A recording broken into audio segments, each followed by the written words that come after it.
Hello everyone, welcome to TinselFoil Tuesday. How are you all doing?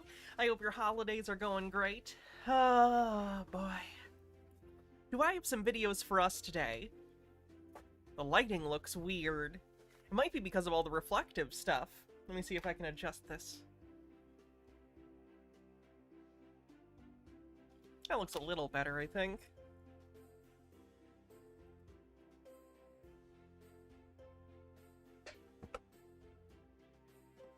So hi everyone!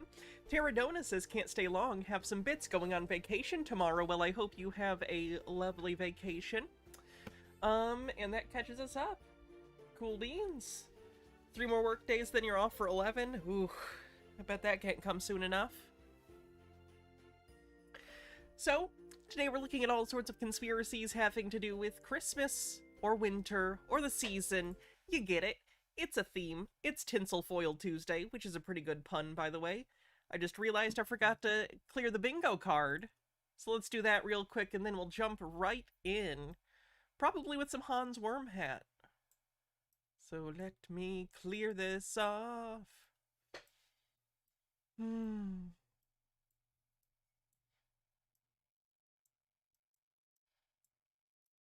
This is the most entertaining part of the show, by the way, so you should be enjoying this part the most. Adjust expectations accordingly.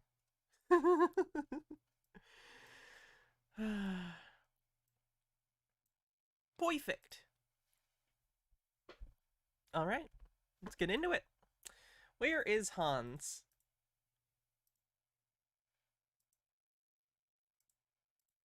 There he is. This is a video about Santa and a few different things dealing with Santa. One that kind of gets into NASA stuff at the end, but I'll start talking about just the religious aspect because just Big Dick Energy, thanks for 4 months, says, thanks Bake Hop for my gift sub. some Christians that I hang out with, I was glad that one of them was outspokenly against Santa and mentions all the things that I would expect people to pick up on, like, oh, they ascribe the supernatural powers to Santa and then get children to believe in him even though it's a lie, and how they so often you see people try to say, like, oh, you believe in God, that's like believing in Santa. So much like the evolution thing, it seems like for Hans, this mostly has to do with him being defensive about his religious beliefs. Seems like to be, I don't know, the core of a lot of his issues. Seems a little insecure about his own religious beliefs. That type of programming, I think, is very easy, surface level for most people to pick up on, where they've created this godlike lie and tell children about it, and then later in life people associate that same sort of thing with believing in God. See, that's weird, because to me that implies that he doesn't think that other religions exist. Like, there are already things that other people believe that you don't think are true, so, like, why would they need to invent Santa to do that? Believing in somebody who leaves presents under a tree or whatever is a similar idea to the creator of everything. So, yeah, the one thing I found interesting was how this person was very outspokenly against Santa, and kind of even in almost a braggy way, like, you won't see a Santa at my house. Just because me personally, yeah, I believe all those things about Santa, but my wife still has Santa crap, and I'm not gonna. Whenever stuff like this comes up, I take. I love when, like, the weird boomer shit comes through. I'm gonna say that's conspiracy theorist accidentally tells on themselves on the bingo card. I think the tone of that implied some friction between his wife being cool with Santa and him being bonkers. Take it as an opportunity. Starry Beauty with 300 bits says, tinfoil tidings to you, Hannah, and to you as well. Thank you very much. Like, we are playing bingo. be able to tell my children that, yeah, Santa's a lie, and look at how the whole world agrees to lie about this thing, and there's movies made about lying about this thing to Again, it's like a mythological thing. It's mythology. It's fine. In fact, this is mythology I'm most comfortable with because it's one with an expiration date. It's like a cultural thing, but at some point your kid gets old enough and you either tell them or they figure out, you know. So if anything, it's like the most ethical mythology because eventually you tell them that it's mythology. Whatever. Nemesaur, thanks for gifting 10 tier 1 subs and kicking off a hype train 42% to level 3. try to convince. So that's why I don't try to eradicate it completely. But to finish the thought, I just think it's interesting that Thanks, this Spoken person I know Pumpkin. is very against Santa, but then Christmas trees are okay, even though the book of Jeremiah explicitly talks about Christmas trees. And again, I'm not being judgy in these scenarios because I have a Christmas tree. I got a Christmas tree for free this year. Whatever. So what are you complaining about? Really? What are you even complaining about if you're doing the thing? Clearly you understand that that's not the way it's being used in the same ritual way that it was used in that Bible passage. For those who don't know, there's a verse in the Bible that says, like, don't do this thing where you bring trees into your home like this other culture. And this was another culture that apparently had a thing where they'd bring, you know, trees in, and it might have been the thing that was actually the origin of Christmas trees. But it's like, yeah, that was written a long time ago, and it was to signify not, like, mixing cultures between the people who wrote the Bible, that particular passage at least, you know, and this other group. It's not contemporaneous advice on whether or not it's evil to have a Christmas tree. M. Scheffler with 100 bits says, Bits, gotta go, I'll watch the VOD later, thank you. Fennikagami says, the anti-Santa stuff is proof that there's a distressing amount of people who are just anti-fun. Whistle34 with 100 bits and Logarth says, yes, as practice, you have to start out learning to believe the little lies, so we can believe the big ones. Yes, justice, mercy, duty, that sort of thing. Hogfather, I enjoy that part. They're so dang expensive these days, even in Oregon. It's crazy. I just thought it was strange that this person, you know, Santa was a clear, no, this is so bad that you won't even see a Santa in my house, but then Christmas trees are okay. And the whole Christmas thing, even in general, like, I understand that it's important. I'd say fake trees count. Dave M1, thank you for 1,000 bits. Very generous. To celebrate the birth of Jesus because that is amazing that God sent himself in the flesh. And so the human birth of Jesus through a woman is important, but I don't think that it happened in the winter. And December 25th, where are people pulling this number out of? The date. Again, yes, obviously many of the things that we associate with Christmas were taken from earlier pagan, like, rituals and stuff. When people convert from one religion to another, often it's easier to get them to do that if they bring their, like, fun festivals and traditions with them. So a lot of those transferred over, and they've changed a lot over time to the point where no one today, at least virtually no one, looks at these things as quote-unquote pagan symbols, and they are seen as Christian because that is the intent, or at least secular. Christmas trees are generally secularized Christmas symbology. But of course, Christmas itself became popularized because of, well, it was like a Christian thing. And then they also banned it for a little bit in certain places. Puritans did. But that's a different thing. Overthought says they killed him on a dead tree. Might as well use a live one for his birth. Damn it. And Dave M1 with another 200 bits gets us over another level of the hype train. December 25th does appear in the Bible a single time. I didn't pick it because you can just go Google search it if you want to. What do you mean it appears in the Bible? Try to find December 25th in the Bible. They weren't using the same calendar we use. What? They didn't have the same months. It'll be a different month, right? Because it's like the Jewish months. I don't know, but okay, good. We at least knew that. Thank fuck. Nothing in the Bible makes us should make us certain that Jesus was born Okay, pick a day. It's arbitrary. Pick a fucking day, Hans. around winter solstice time. So it's clear the pagan influences, I guess is just what I'm saying, is clear. And yeah, I think that Santa probably has a pagan influence. We'll get I to don't know if he needs to hear this, but pagan, in his definition, just literally means anything that isn't Christian, right? Specifically, it's probably referencing, like, Greek and Roman shit in this instance, but also it just means anything that's, like, non-Christian. So if Hans needs to hear this, the vast majority of human history is pagan by your definition.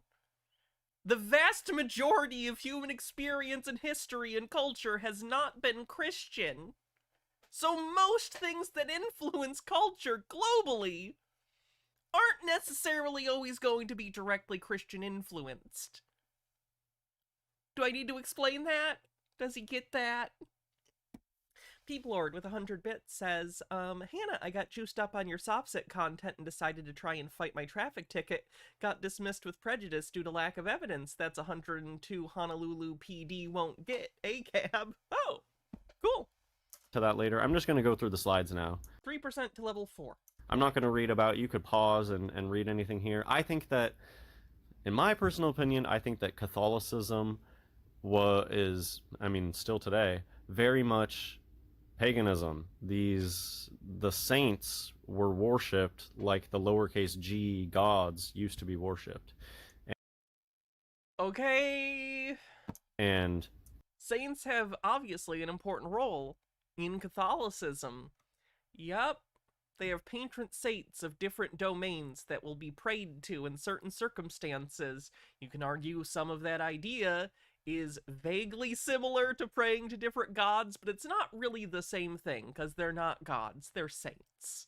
They're not venerated above Jesus. That's not how this works.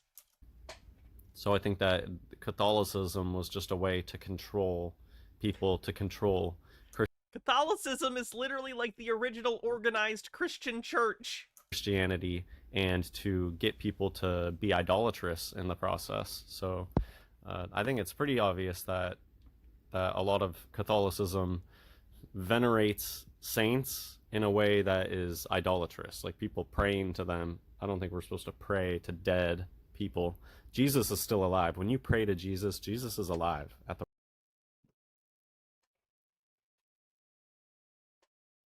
You know how I feel about that. right hand of God. It's not like praying to some dead person. That, in my opinion, that's getting into He's not dead. He's a magical carpenter, okay? Big difference. ancestor worship, yeah, idolatry.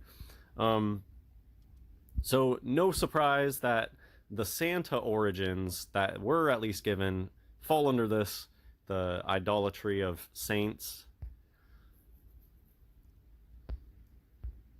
Jesus is the Messiah. We're not supposed to put any human being on a pedestal.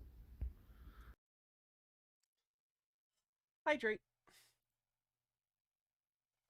DM Trey says, saw yesterday's VOD and missed my chance at my favorite holiday pun. Why does Scrooge love Rudolph the Red-Nosed Reindeer?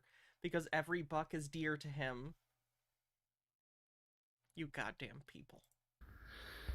And his death is in December. That's kind of interesting.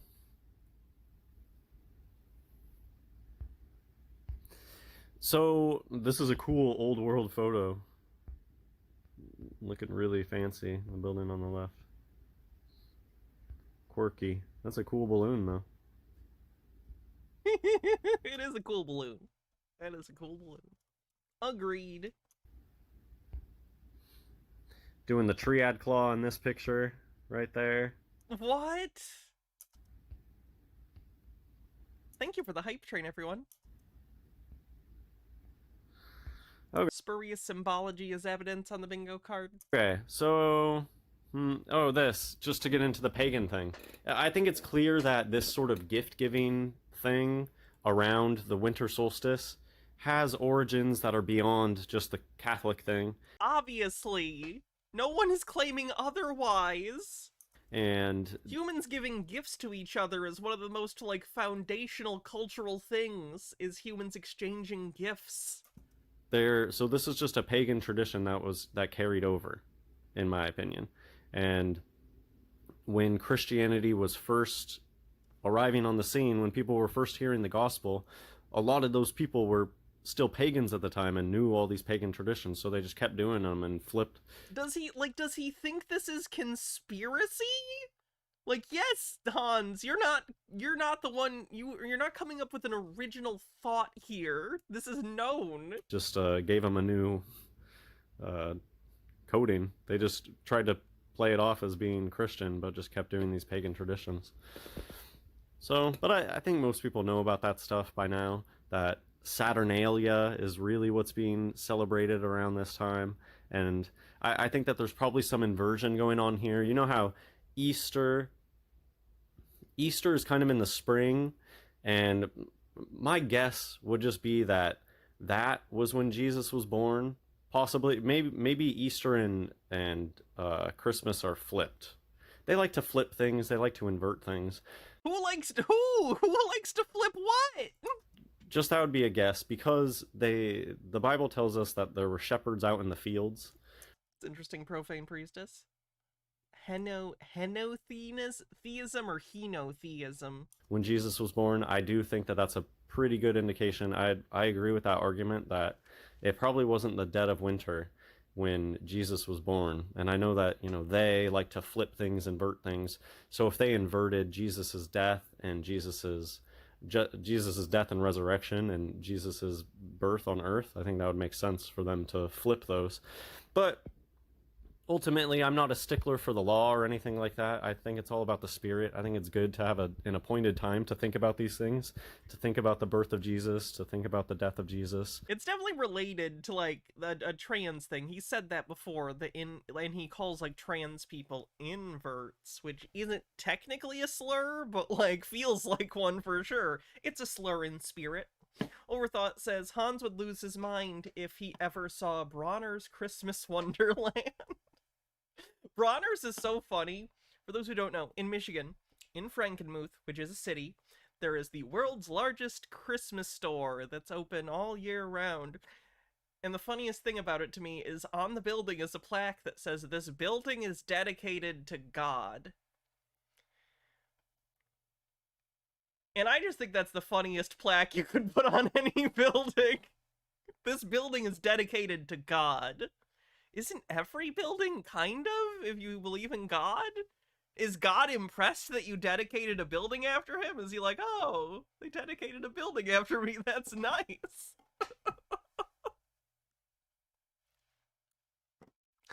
Bumble Homestead, thanks for 300 bits. Maybe the dates that we have today are wrong.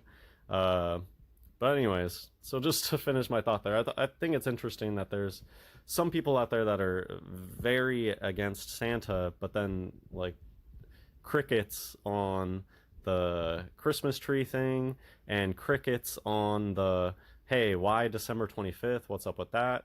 So it's always just curious when it seems like certain things are gatekept, whereas others you're allowed to talk about them. So I'd be interested to hear, if you go to a church or something like that, do they talk about Santa? Do they say, yeah, you shouldn't do the Santa thing? Because I do think that Santa is very... That would depend heavily on the church. I would say most churches are probably fine with it, because most churches aren't extreme churches, I don't think. In more extreme fundamentalist churches, of course they're against the Santa thing, because they think anything that they consider worldly is evil. So it's just gonna depend. Speedo Spank, thanks for 22 months, says, is there anything this guy... Jesus, he's very into Jesus. He's big in the Jesus fandom. It's a lie. So to get on to the second part of this, hilarious, because Reddit never fails to, make you chuckle. They were talking about this on one of the Reddit posts, and you know how on Reddit too, it's a thing on Reddit where when something gets to the front page on Reddit, you start seeing meta posts about it later. People will start replying to something that made it onto the front page. Sometimes it'll even be like an inside joke. You won't even understand a post unless you understood that a similar post happened earlier.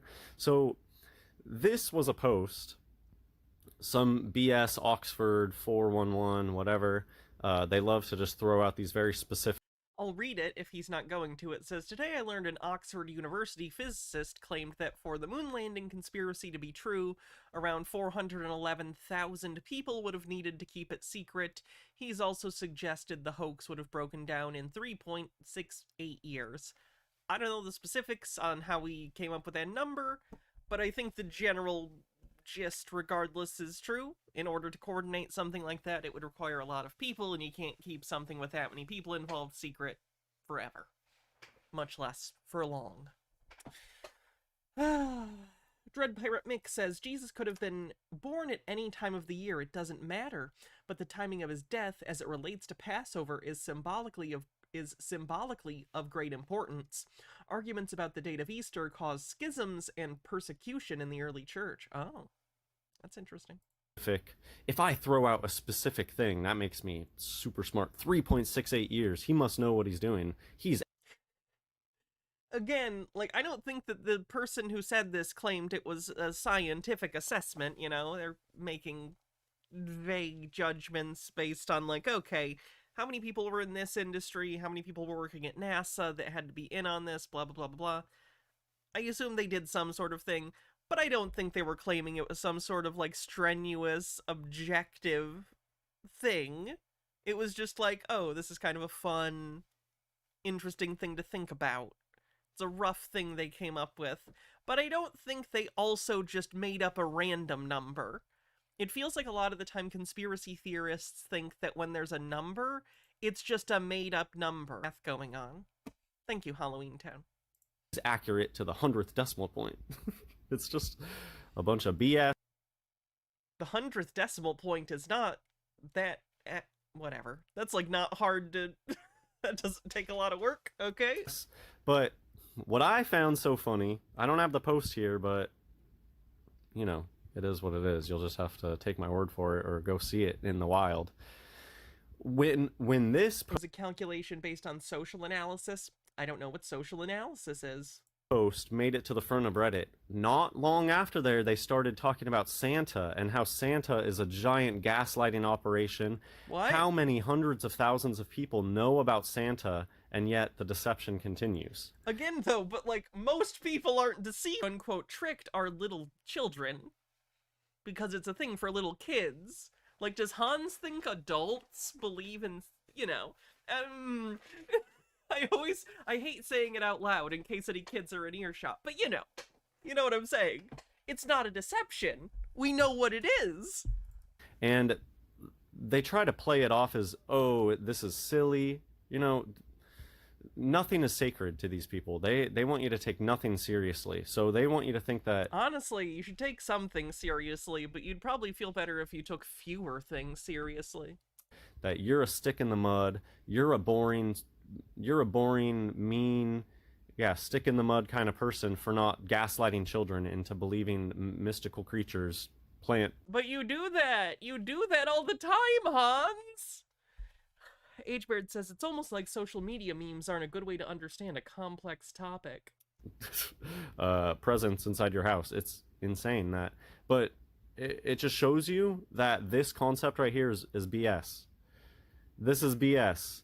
That it's impossible. You know, only if 411,000 people, which first of all, that's obviously an exaggerated number. Do you think that 411,000 people are in the tight-knit NASA circle that are doing...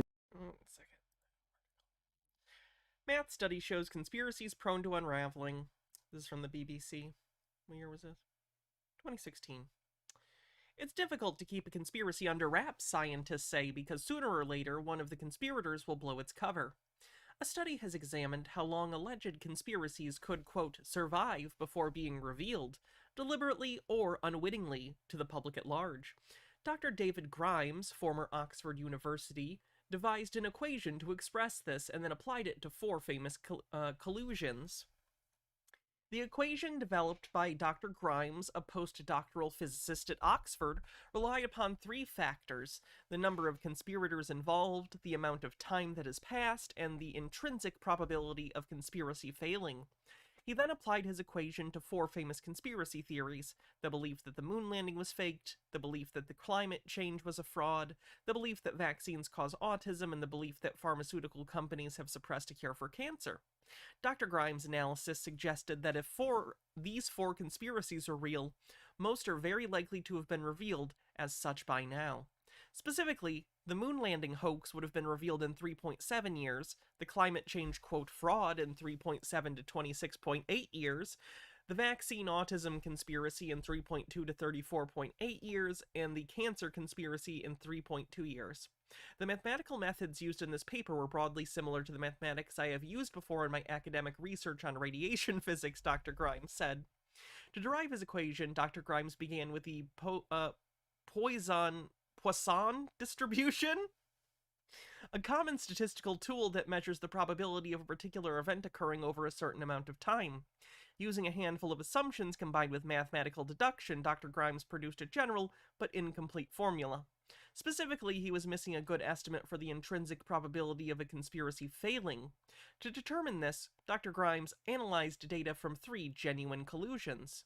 The first was the surveillance program conducted by the U.S. National Security Agency, the NSA, known as PRISM. The program involved at most 36,000 people and was famously revealed by Edward Snowden after about 6 years.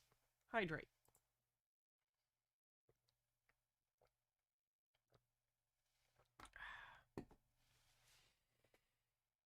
The second was the Tuskegee syphilis experiment, in which the cure for syphilis, penicillin, was purposefully withheld from African American patients. The experiment may have involved up to 6,700 people, and Dr. Peter Buxton blew the whistle after about 25 years. The third was an FBI scandal in which it was revealed that Dr. Frederick Whitehurst, that the agency's forensic analysis was unscientific and misleading, resulting in the imprisonment and execution of innocent people. Dr. Grimes estimated that a maximum of 500 people could have been involved, and that it took about 6 years for the scandal to be exposed.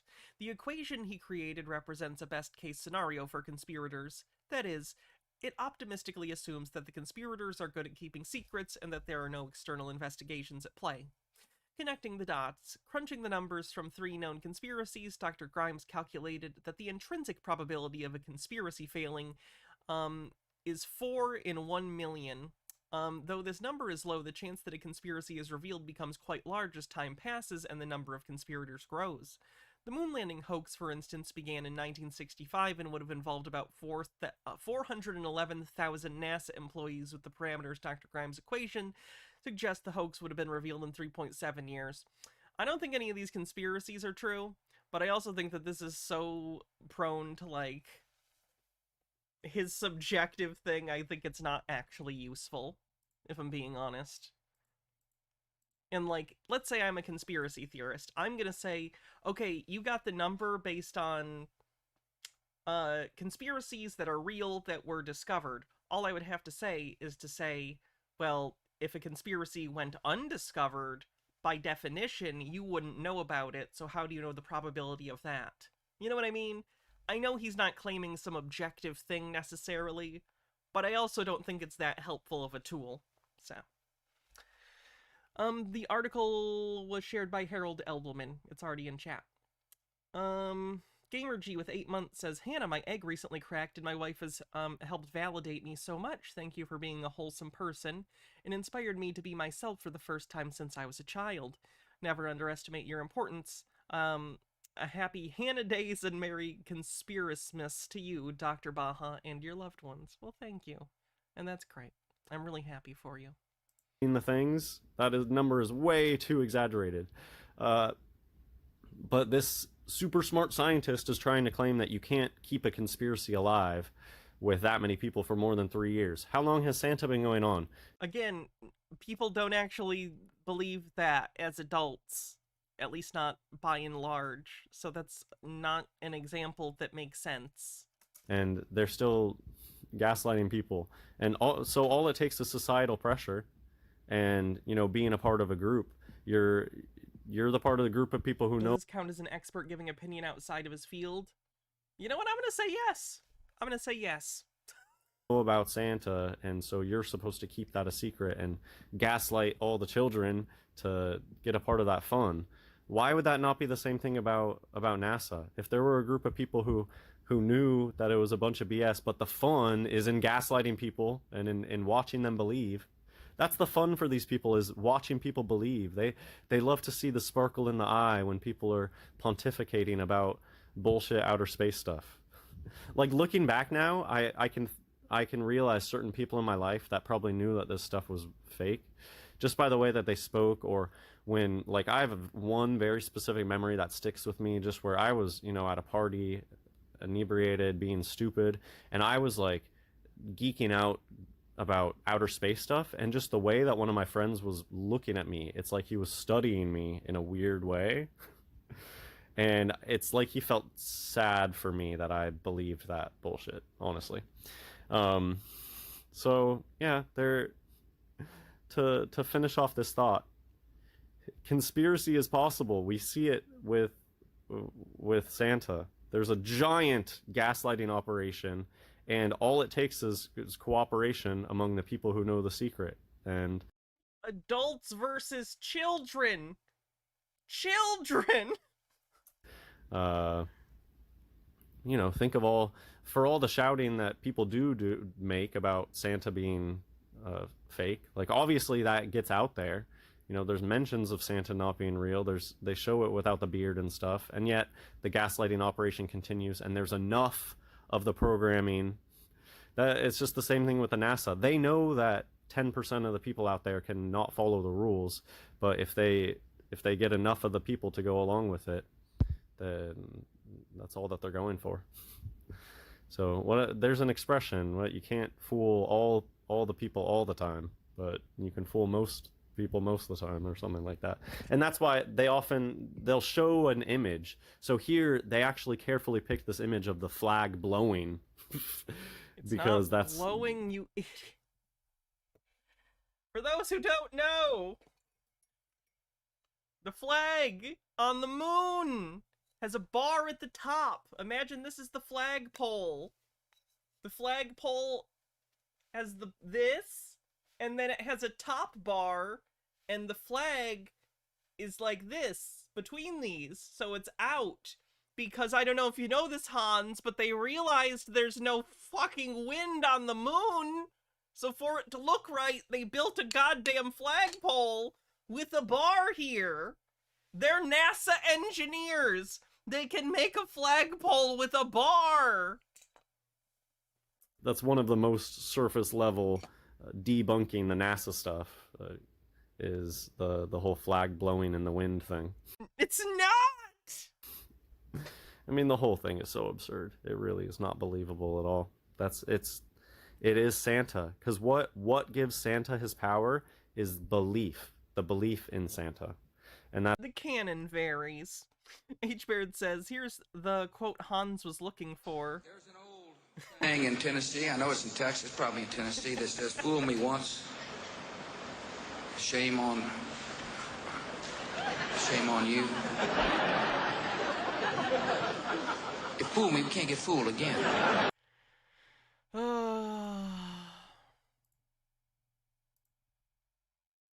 Where did it go? That's exactly the same thing with the NASA. It's campy. The NASA stuff, it's really not believable, not even from a scientific standpoint. But what gives it power is belief. Getting everybody in a position of power to go along with it. You are not allowed to have to be on the world stage and not go along with the emperor has no clothes situation that is NASA. But most of them know. A lot of them know. A lot of people know. But they've just, they've been illuminated. Think of how adults who know Santa is fake are on a higher intellectual level than the gullible children. Well, again, that's because they're children. They're children.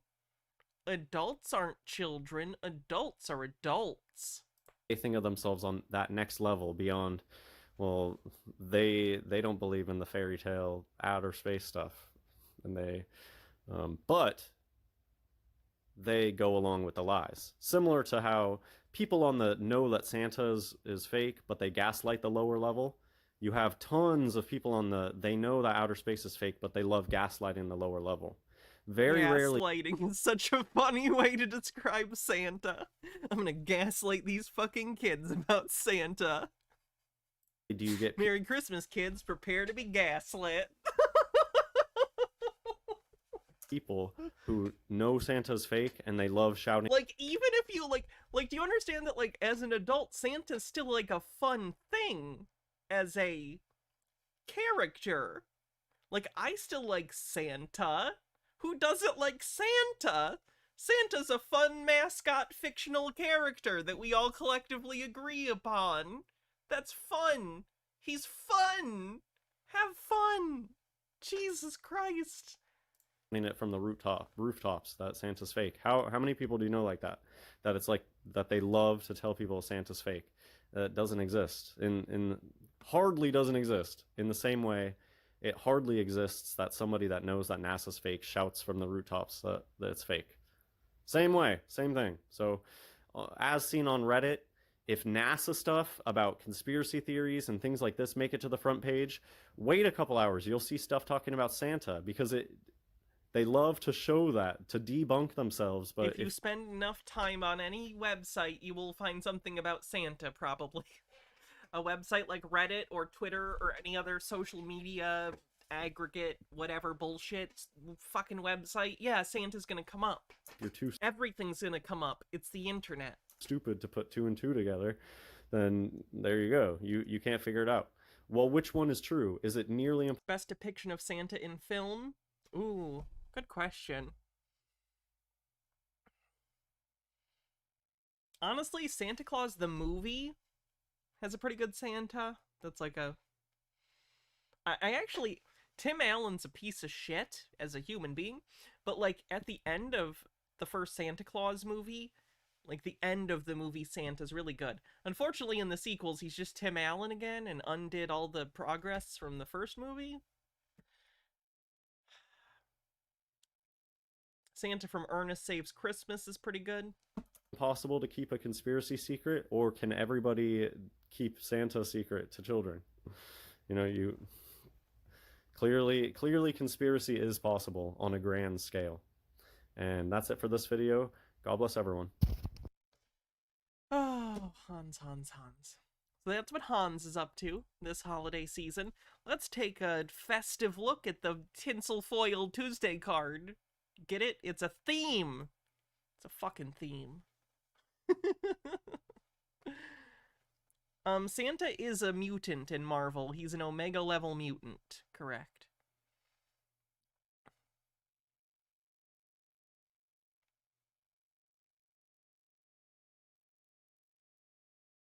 Let's just say bad parenting, because Hans is a parent.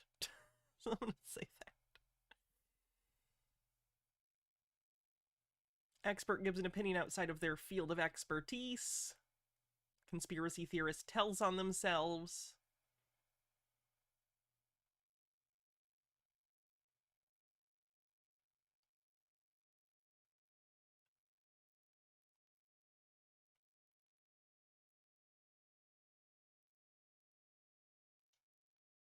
Did he say do your own research?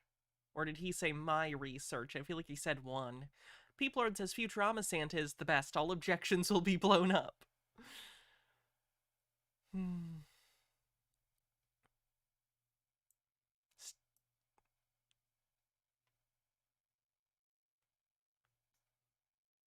Spurious symbology is evidence.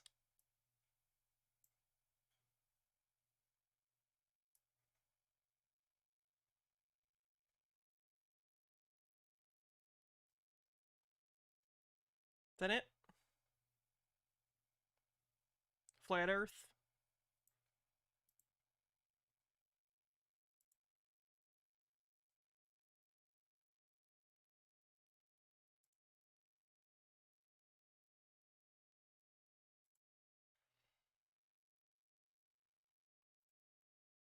Who's next?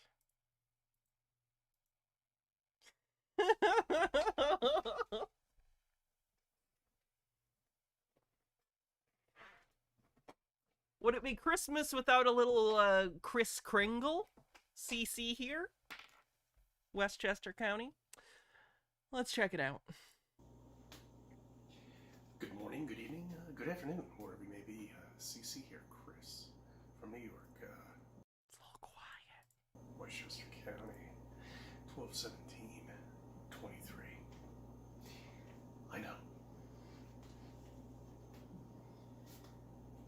know, it's Christmas week. You'll be going to a lot of parties. Probably wondering what to do. See, he's whispering. He's so quiet. Let me turn him up again. He's so goddamn quiet. Politics. Shut your mouth. Somebody brings up SpaceX. Shut your mouth. Somebody brings up electric cars. Shut your mouth.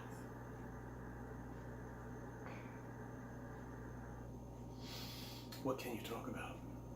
You see, flat earthers, myself, have to be chaperoned when we go to these parties. In fact, I wouldn't even recommend going.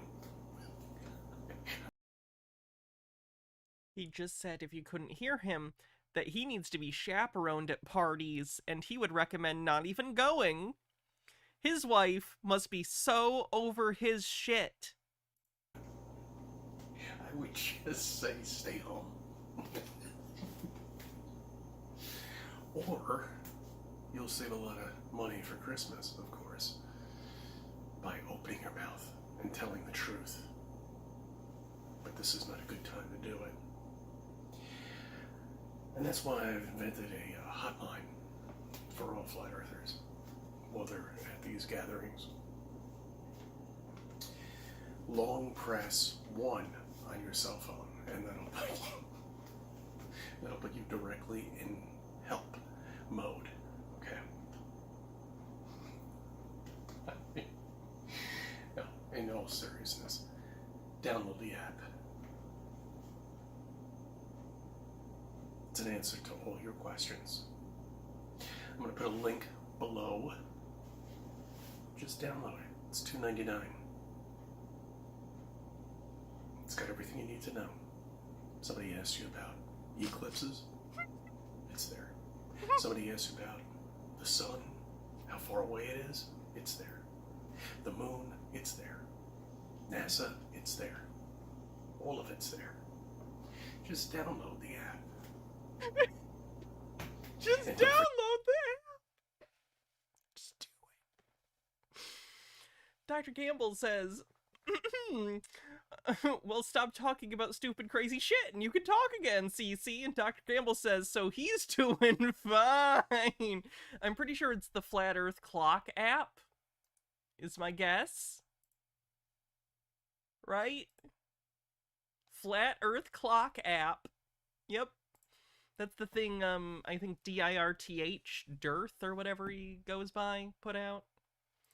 Forget. Overthought, thanks for gifting a sub. Make me a salmon, at least. CC 911. You probably don't know what that means. Salmon, but if you click, you'll find out. That's it, I'm done. Well, he's nailing it. He's having a great holiday, isn't he? Jesus Christ, Chris. Oh my god. Santa Claus is coming to town. That's loud and annoying.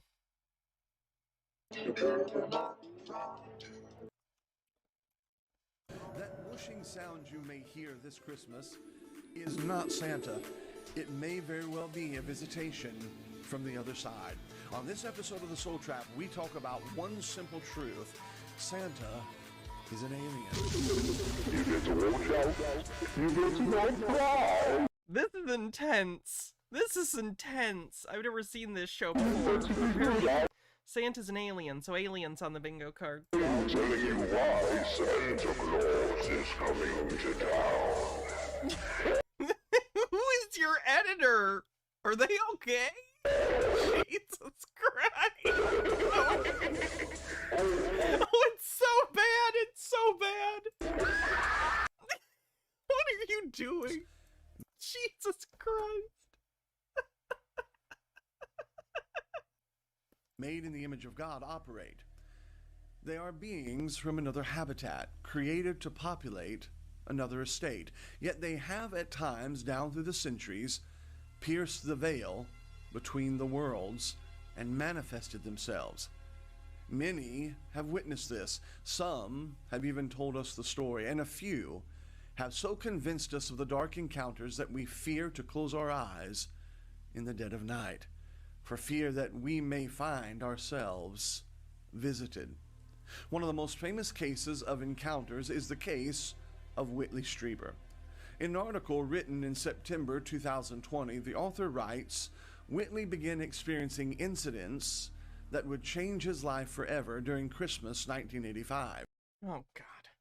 H-Bird says, CC 911, the hit new reality show where CC helps you become a better conspiracy theorist. If you can successfully get kicked out of a library within the time permitted, you win 5,000. CC 911, this fall on Fox. Dr. Gamble says CC is why you should read the original Chicken Little story to your kids. Stop being crazy or a fox will trick you and eat you and all of your friends. Beginning in the family's isolated log cabin in the picturesque woodlands of upstate New York, and then continuing at the family's apartment in New York City, the encounters of Whitley Strieber would result in several books, many claims, and divided opinions in UFO circles. Indeed, many today are wary of the claims made by Strieber and what his motivation might have actually been. Regardless, however, they are certainly intriguing claims, and most definitely an examination needs to be done. It all began Christmas 1985. For reasons he couldn't explain at the time, Strieber had become increasingly concerned about security measures, fearing that, quote, intruders were coming into their country retreat. Okay, so he's paranoid. That's symptomatic of certain things. Now let me pause for a minute and ask a question. Have you ever been alone, totally alone in your house or on a street? You know you're alone, yet there is the most profound sensation that something, or rather, someone is there. And not just there, but they are likewise aware of your presence, watching you. Many have had that kind of experience. And often, most of the time, it's nothing. Logarth says, what's this guy's accent? I can't place it. It's literally like AI made the sound discordant. I don't know. And Forrest Espion says, check this out. It's from the New Age morgue guy. And then there was no link. H-Beard says he wants to be Jonathan Frakes from Beyond Belief so bad. Don't we all?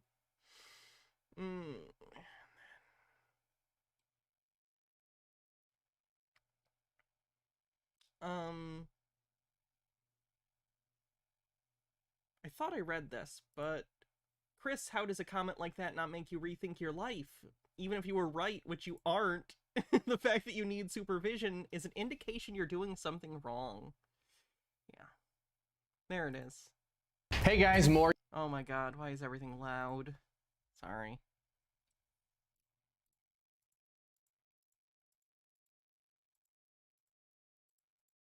Where did the thing go? God damn it. And so did Whitley Strieber. This is an interesting point, as many alien abductees, before they are aware of anything, such as an extreme nature taking place, often have similar feelings that someone has been there. For the Striebers, Christmas 1985, just outside of New York City, began ideally. Snow was falling and arrived on Christmas Eve, and Christmas Day brought the usual joyful festivities, as well as more snow. Indeed, it was an I like the intercut frames of aliens. ideal time for a young family. The 26th It's like I'm watching the terrible Exorcist director's cut. of December began much the same Spooky. way, with a walk in the snowy woodlands and an evening of food and music and fellowship. Strieber writes of the incident at length in the opening pages of the book Communion. He states, quote, "In the middle of the night on December 26th, I do not know the exact time, I abruptly found myself awake. Christopher Walken. And I knew why. I heard a peculiar whooshing, swirling noise coming from the living room. This was no random noise, no settling of the house, but a sound as if a large number of people were moving rapidly around in the room. Strieber shot right up in bed, listening intently. The following morning, Strieber remembered the nightmare that he called it he had had the previous evening, of something entering the room. A strange figure, smaller than a child, with large, black, luminous eyes and an O-shaped mouth, approaching his bed. As he would discover over the coming months, the nightmares he had suffered were not just merely a dream. So he's having, like, sleep paralysis demon things? After returning home to their apartment in New York City, while casting the incident to one Does anyone remember watching the show People of Earth upset the show was canceled? I've never seen it. side, Strieber's mood began to change noticeably. He was perpetually anxious, a state of mind that caused his mood to fluctuate greatly. Furthermore, he began noticing pains and markings in various places around his body. After his behavior continued for several weeks in this way, interspersed with partial memories of incidences that he couldn't quite remember or even tell if they were real or not, Strieber would contact author Bud Hopkins, whose work had dealt with such strange incidents, all of which were apparent cases of alien abduction. It is through Hopkins that Strieber met Dr. Donald Klein, who was an expert in hypnotic regression, a method used to unlock forgotten or hidden or even unwanted memories. An experienced psychologist, Klein would eventually take Strieber back to the night of December 26, 1985. Several The movie was based off the book about this guy. hours after the family had gone to bed, just after 10 o'clock. The first hypnosis session took place on March 1st in 1986 in Dr. Klein's Manhattan office. After several moments, Klein had taken Strieber back to the evening of the 4th of October. Once more, he was in bed and had again woken suddenly in the middle of the night. He suddenly realizes there is something in the room with him. In Communion, Strieber writes, "When he sees I see him, he comes over to the bed. He looks mean." Again, you're just describing sleep paralysis dreams. Like, that sucks, but this isn't paranormal. You're having a nightmare. He's little. He goes up to the top of the lamp. He's got eyes, big slanted eyes, a bald head. He's got a ruler in his hand. He has a tip of silver and touches me. I see pictures of the world blowing up when he touches my head with this thing. It's a whole big blast, and there's dark red fire in the middle of it, and there's white smoke all around. Then, in an instant, in a state of confusion, but still hypnotized, Strieber began exclaiming that, quote, "the house is on fire." It was around this point that he came out of regression. Several days later, on the 5th of March, in the same Fucking regression. That XY girl with 32 months says, woo! Manhattan office, Klein would regress Strieber back to the evening of the 26th of December in the log cabin. Strieber recalled waking up with a jump and then hearing movement. However, instead of getting up to investigate, he lay back down in his bed. Then is when the door to the bedroom began to open. Next to him, his wife remained asleep. A figure suddenly was visible, edging around the door. Suddenly, Don't use the word edging like that, please. Strieber, shocked into paralysis, watched as more of these strange creatures entered the room. He got out of bed and began to remove his clothes, seemingly due to the command that he had no idea that he was receiving. There in front of him was an ominous-looking black cot. Strieber would state under hypnosis, voicing his feelings that, quote, he didn't Well, if he said it under hypnosis, it must have happened. like the look of that thing. Nevertheless, he lays down on this iron crib-like bed, and the rest that begin to happen to him, well, you'll have to read the book to find out. We try not to do spoilers around here at the Soul Trap, but you will have to determine as you read whether you believe him. Is he telling the truth? Is he dreaming? Or is he lost somewhere in the gray haze between two worlds separated by an ever-thinning veil? It's not just Strieber. Mentioned earlier in the name Bud Hopkins. Hopkins is often credited with popularizing the idea of alien abductions as genetic experimentation through the abductions. It just kind of annoys me that the whole video is essentially waiting for him to finish his thought because he thinks that this is an engaging way of getting people to listen to your video. It's pretty annoying, and I know I have a tendency to talk too fast, but is it not more annoying having to constantly wait for someone to finish their sentences? Has been dubbed father of the abduction movement by some in the UFO community. Although that title is somewhat misleading, Hopkins has played a major role in the research form of scientific investigation into abductions. Hopkins, along with Elizabeth Slater, who conducted psychological tests of abductees, liken these experiences to rape. That's a stunning accusation. He believes their experiences similar to rape, specifically for the purpose of human reproductive capabilities. Now that sounds a lot like something coming out of Genesis chapter number 6, does it not? In fact, Hopkins was inclined to dismiss his client's conscious memory of abuse for more alien explanations. He was indeed not an alarmist, but rather a spiritualist in his approach to the alien visitations. That's certainly an interesting way to put it.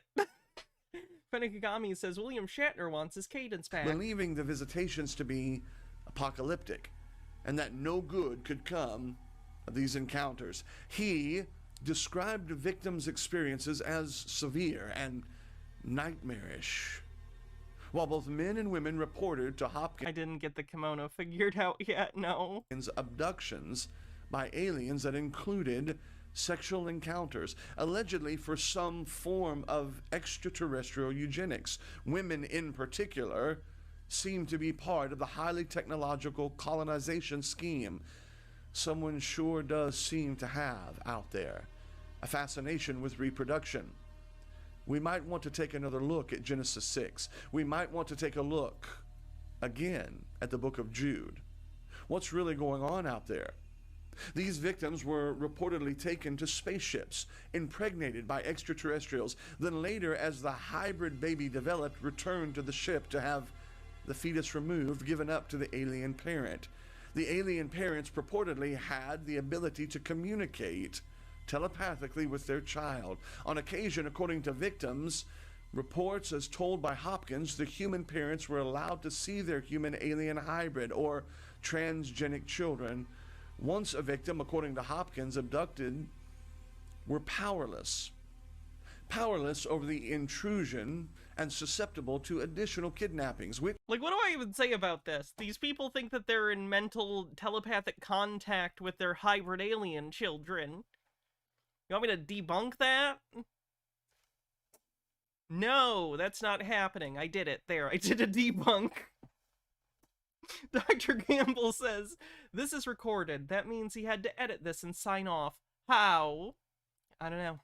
I do not know. Which may extend to their children. Generational. If people have had one abduction experience, Hopkins writes, then they will have others. There is something crazy going on up there in the skies and here in the darkness of our homes. Is it so crazy to imagine an alien hybrid? Not really, if we consider the aliens to be demonic and we connect them and relate them to Genesis chapter number 6. Exactly what is that coming down? into our homes, into our lives, and this time of year, into our chimneys in the dead of night. Santa. In an interesting It took us 12 minutes to get to the title! 12 fucking minutes! turn Dr. Campbell says, and now he's just the parents from the Peanuts to me now. I've tuned out his droning cadence. Yep, it's nothing. of events and connection, and maybe even a plausible coincidence, it seems I've never heard of that podcast, no. that I'll check it out. Santa is actually a code word for aliens and UFOs used by NASA. Since when? Why? In a Daily Mail article, the author states, Ooh, the Daily Mail. They're legitimate. quote, 3 flying saucers were spotted on the moon during NASA's lunar landings, according to the bizarre claims of a former NASA contractor. In a video A contractor for NASA who was never on the moon.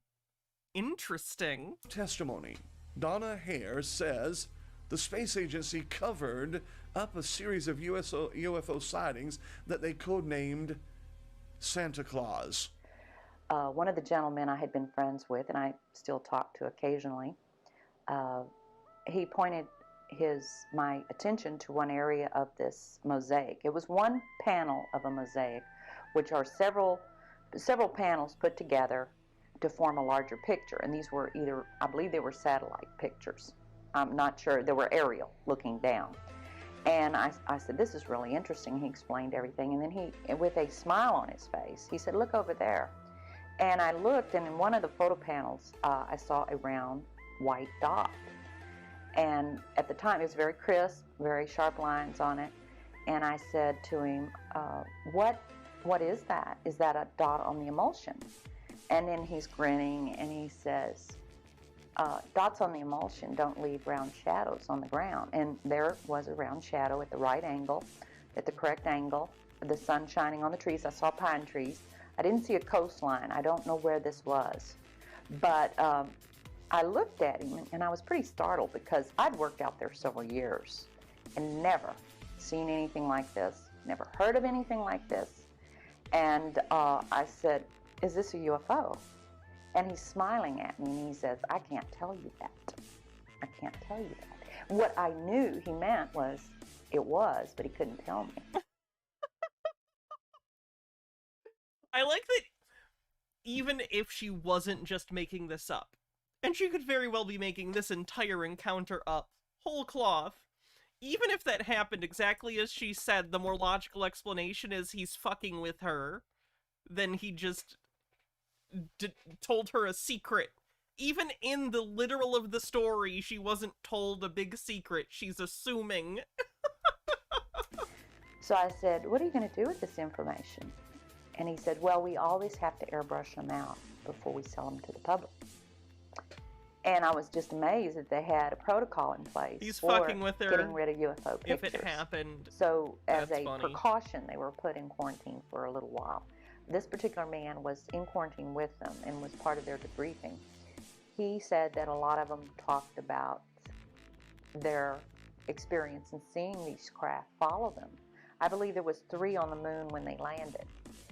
And I think, and this is the best of my memory, that the code word was Santa Claus. Hare claims that she was told by numerous sources, which she does not name, about 3 UFOs that landed shortly after one of the moon landings. That is, if you even believe that we landed on the moon. Well, it seems that there is audio confirmation of this. You tell me what they're talking about. I think when we add the Santa and the alien and the sexual encounters trying to... When we the greatest sentence ever spoken in English. after one of the moon landings. That is, if you even believe that we landed on the moon. Well, it seems that there is audio confirmation of this. You tell me what they're talking about. I think when we add the Santa and the alien and the sexual encounters trying to taint the human gene pool, it all equates to a whole new layer to the song I can be Santa's ho-ho-ho. I saw Mama He can slide down my chimney. kissing Santa Claus. So maybe Santa is from the He can empty his sack into my stocking. north and a lot more naughty than nice. Sleep tight, everyone. Santas are going to be here a lot sooner than everyone thinks. Merry Christmas. Well, that video was useless.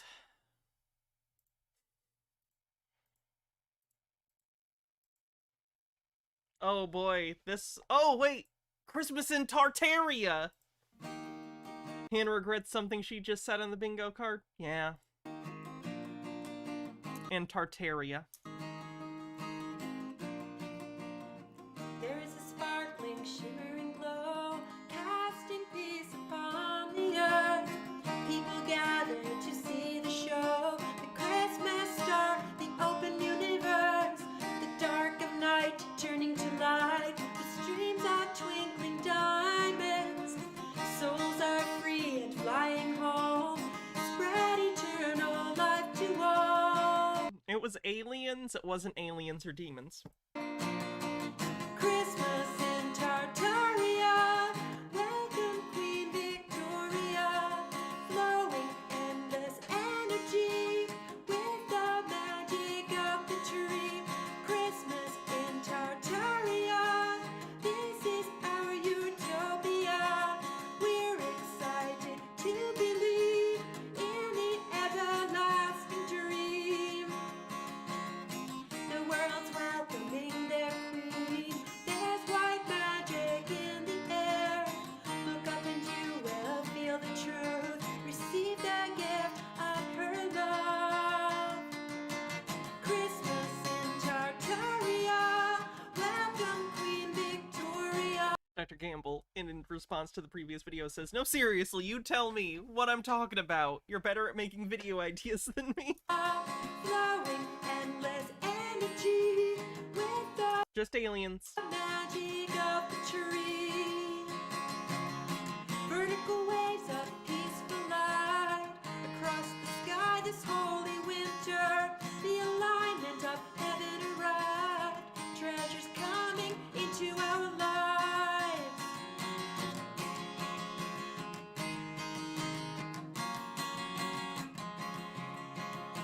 This was the night we started over, anchored in the miracle of love. Soul celebration kept on forever, crystal heart of the planet in place.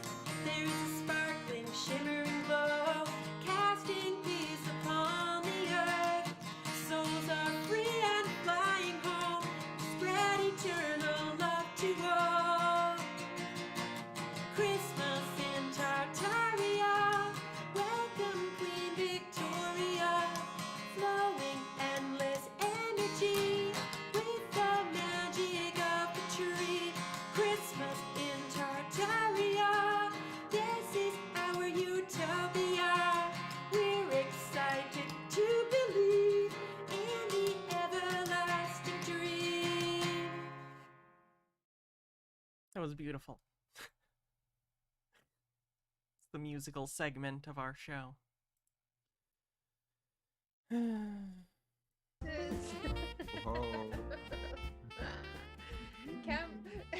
We thought we'd get on, yeah, woo, Christmas time, it's coming, and we thought, well, fuck, you know, here we are, like, debunking every single thing that's ever been, like, programmed in us, and of course, the biggest celebration of everyone's year, basically, definitely in the Western world and spread across the whole realm, is this Speak for yourself.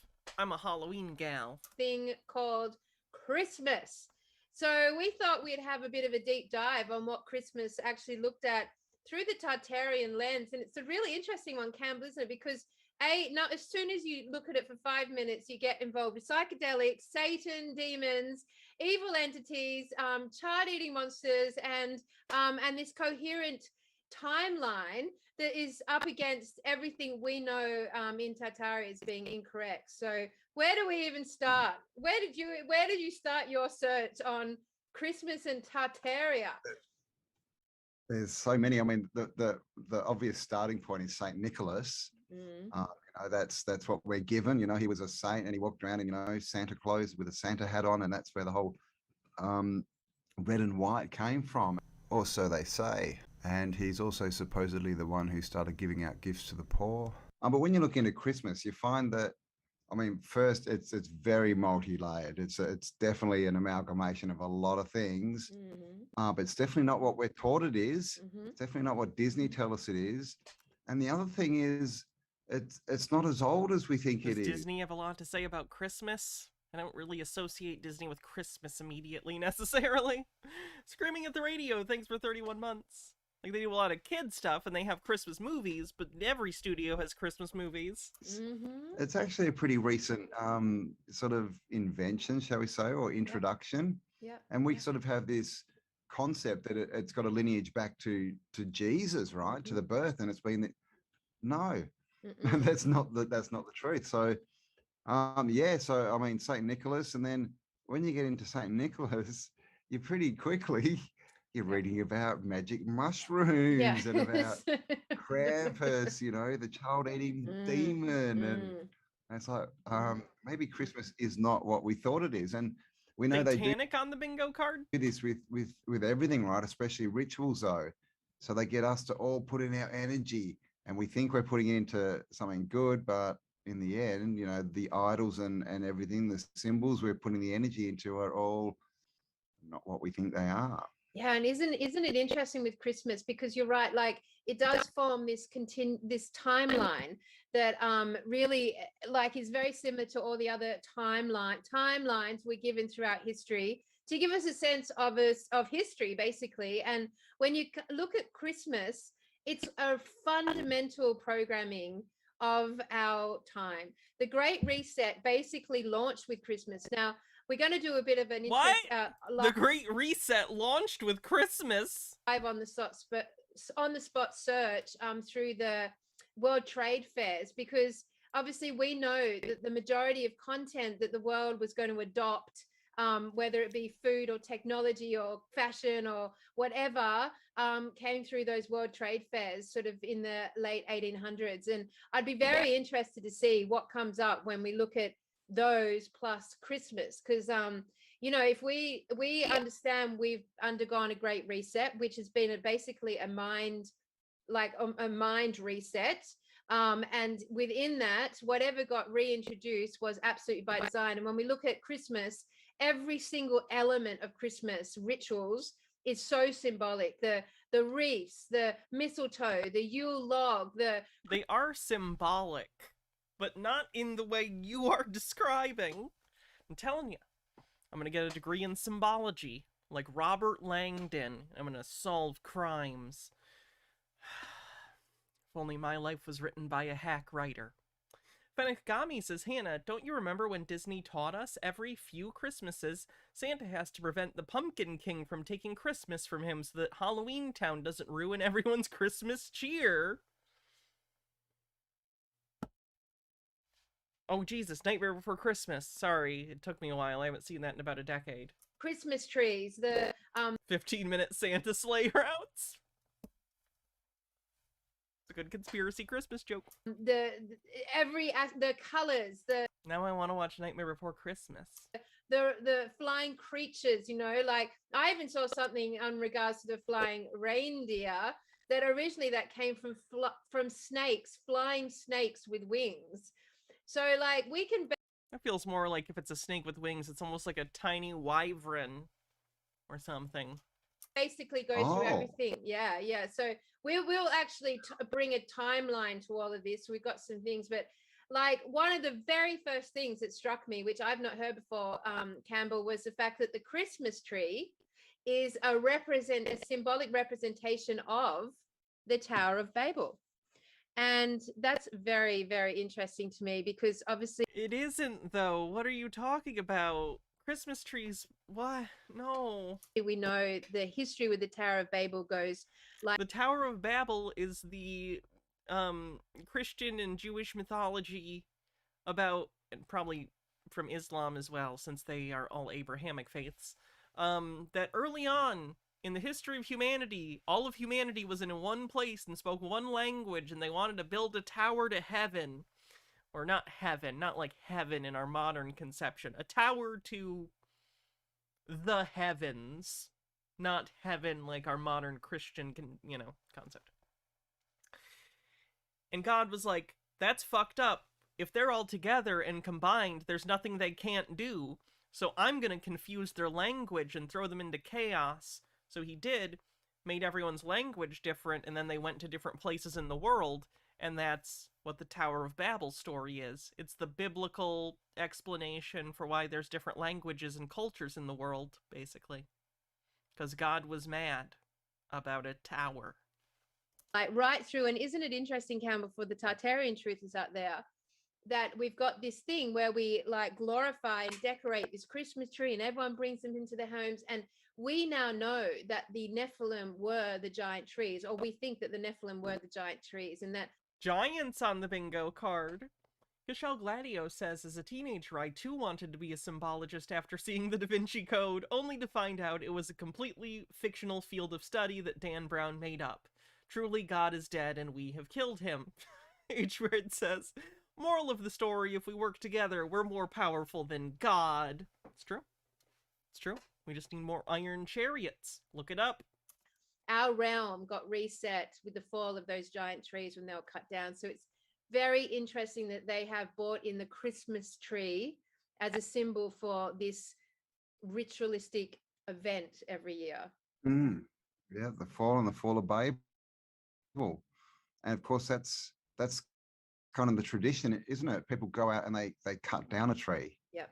They don't grow a tree for it, and they go and they cut one down. So yeah, interesting. There's so many, and again, this is what we find is just that it's like they've grabbed a bit of, every sort of tradition they could find and whacked them all into one. So there's bits of everything in Christmas. Just bits of everything. Another one is the tree may represent the tree of life, right? In the center of the earth, holding up the dome, all that kind of stuff. And the star is Polaris.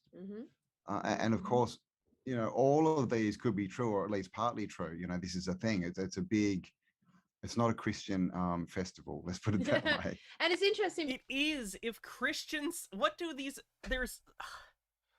it's so interesting hearing conspiracy theorists talk about this kind of thing, because it's like they think there is some intrinsic, actual physical thing that is Christmas.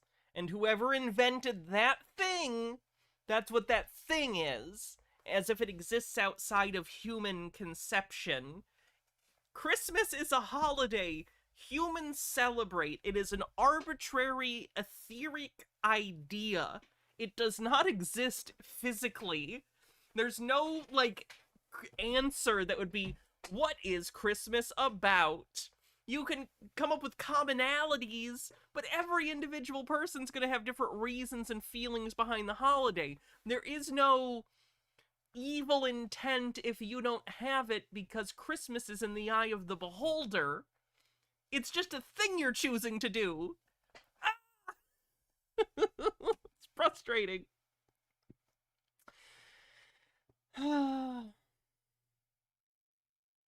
Marcus Drake says, one of my favorite things to learn in Latin class in high school is that those are called,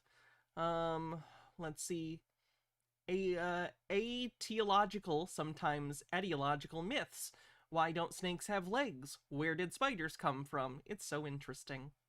Fenekgami says, also, moral of the Bible, if we take out all of God's angels, he can do shit because he uses them for everything. Can't, I assume you meant. Bittergrin says, I think it goes hand in hand with their etymology obsession. Because we either have the star at the top or we have an angel. Hello. It seems like they try to treat this... That's actually interesting. It seems like conspiracy theorists have a problem differentiating between sort of solid material concepts and symbolic concepts. They don't understand sort of the difference between the two, so they treat symbols as objects and objects as symbols. It's like they put them all in the same pile as opposed to having their brain kind of divide the two. That could explain some of the semantic obsession, too, because they're in a world where symbols, language, are material. The angels at the top of the giant trees. And isn't it interesting with the Tower of Babel, how like it goes around like this, exactly like the tinsel we put, these colored golden tinsel wrapped around the tree, just looks exactly, and lights exactly like the pathways up to the Tower of Babel.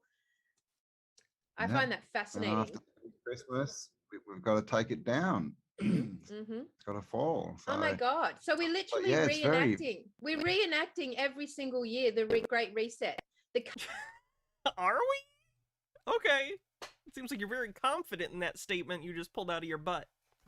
Stone Corbell says, I was thinking about this the other day. I was listening to an evangelical radio show, and he said that in ancient Babylon or something, there was a cult to some god that involved ritual sacrifice, and thus modern self-harm behavior was secretly a ritual that to this ancient god, like they were somehow worshipping it even though they don't know it exists. Yes. It's like they think there's this metaphysical, material world of symbols underlying the actual material world that has direct material consequence through the use of symbols.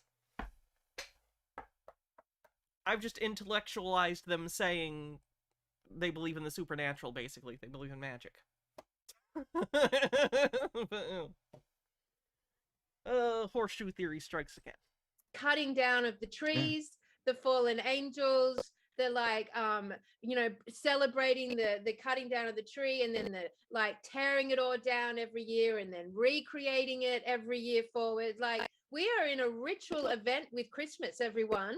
Oh my God, it gets a bit trippy when you get into it. This FYI, we don't mean to destroy or ruin your family Christmas right now. We acknowledge that this is one of the biggest deceptions and illusions and programs known to our realm, and that is the case. But it doesn't take away from the fact that families and friends have taken this ritual celebration in innocence and come together in the spirit of love and generosity and family time. So, like, just to separate those two elements, because of course organic consciousness is going to take the best out of a shitty situation, right?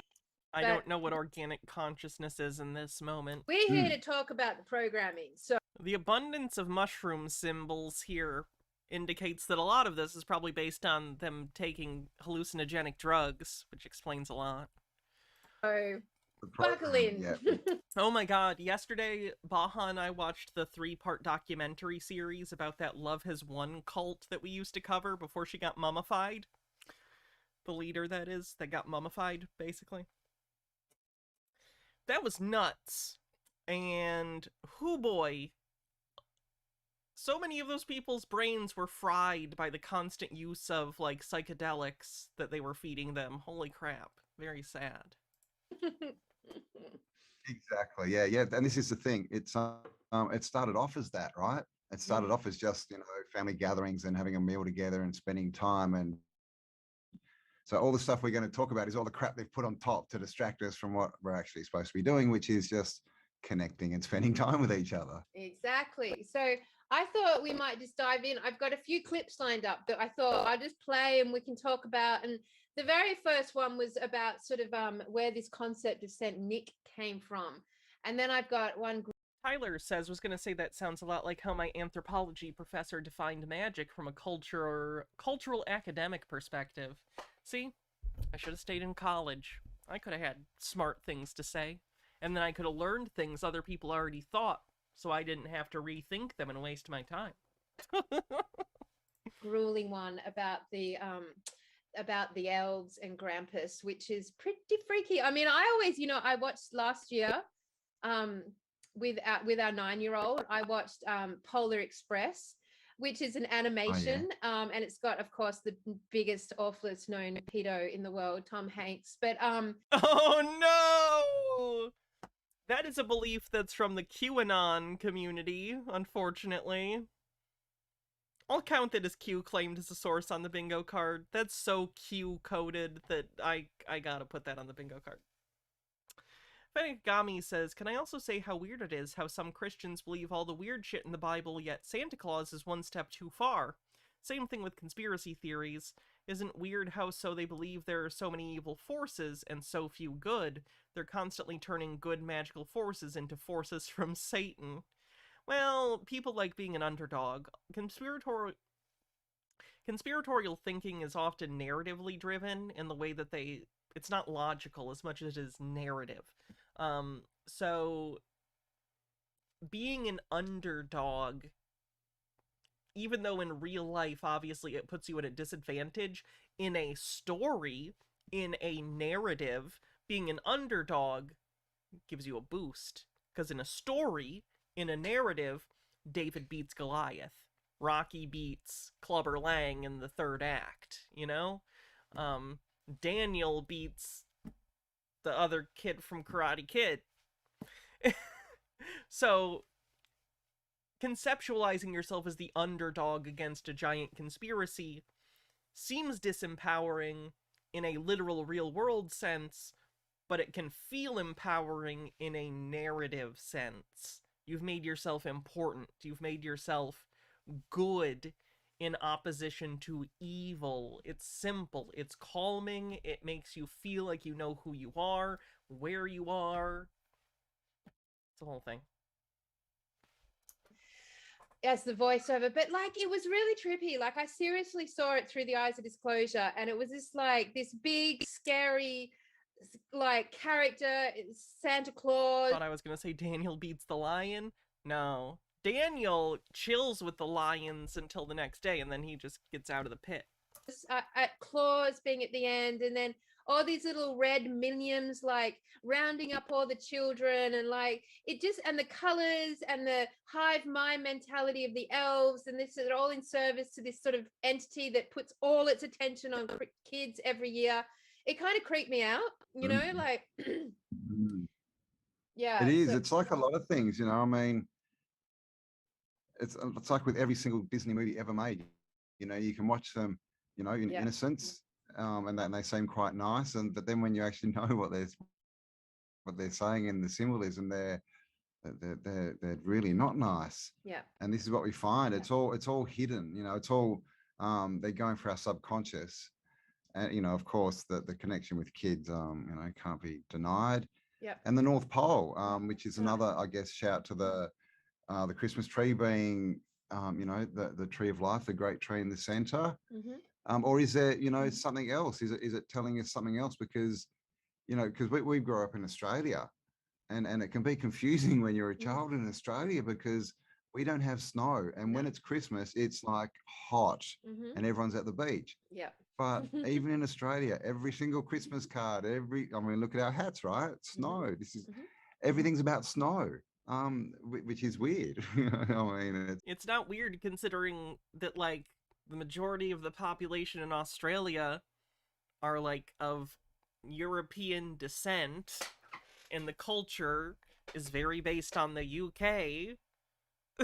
It's really not weird. It's just crazy.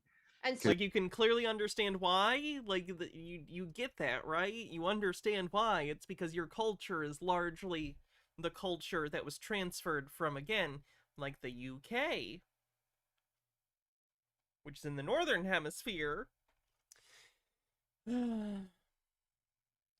Peeplord says it's like their brains are incapable of the depth of understanding needed to explain the world, but they know there's more than what's in the surface, so their brains collect nonsense and link them together to fill their brain complexity slot. They can't handle scale, nuance, etc., so the supplement with quantity of BS, that way they don't feel too different than the people they know that actually understand stuff. Yeah. And Fenekagami says, but their imaginary friend is the most powerful thing in the universe, and they hate to entertain the idea that he can be beaten. No, because that's not true. In Christianity, there's a fundamental beef between the, you know, God and Satan. So I'd say that that's still a thing. Especially in Australia. So the only dome gimmick that we have is a snow dome. Yeah. Exactly, right? And isn't it interesting, Campbell? So there's all these. Sorry, go on. Yeah, I was just going to say all these ties, interesting connections. Absolutely. I used to love snow domes. They were my freaking thing, man. I thought I didn't like. Now I understand. I was just obsessed with the dome concept, but like, yeah, I love those touristy snow domes. Anyway, it's really interesting because one really good point that's been made a few times now in several things I've watched is that when our parents basically program us to this Christmas concept, a few things happens as children. First of all, as we'll see in some of the clips I've got, toddlers, infants are terrified of Santa Claus. Like, they're always pretty... Not every single one, but I also don't think that babies are your indicator of who's a good person or not. Freaking freaked out by Santa Claus, lots of crying. It takes a couple of years for the parents to program and indoctrinate them that Santa represents prosperity, or the idea that you're going to get gifts and it's a positive thing, positive by nature. But then what happens? Like, this like mythical, so the parents work all year really, really freaking hard to provide these prosperous gifts for their children and then get no credit. So the parents are stripped from any, like, you know, this is not a gift I have worked all hard to give to my child and I love my child. It's like the parent gets taken out of the equation. It gets handed. You usually get presents from your parents and from Santa. Wink, wink, nudge, nudge. But if the primary reason you're giving a gift is because you want credit for the gift, I think you've missed the point.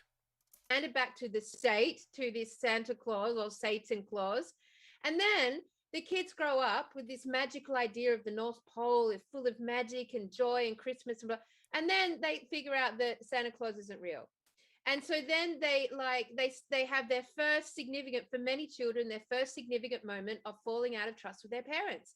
That you lied to us. This is very significant to me and you have lied to us. Therefore, when you tell me about God, I won't even believe you. So we put in this association. If Santa, the biggest mythical God creature for a child, is like a lie, then we have inevitably severed our trust relationship without even realizing to the creator, number one. And number two, like from that point on, once we decide North Pole isn't real and Santa's not real, we never look at the North Pole again. What? We take our adult consciousness away from... The fuck are you talking about? Fenikagami says, yes, the myth of the purity of infants. Fun fact, my toddler was not afraid of Santa. The North Pole. That's for kids. That one must be broken. So it's a pretty clever programming tool.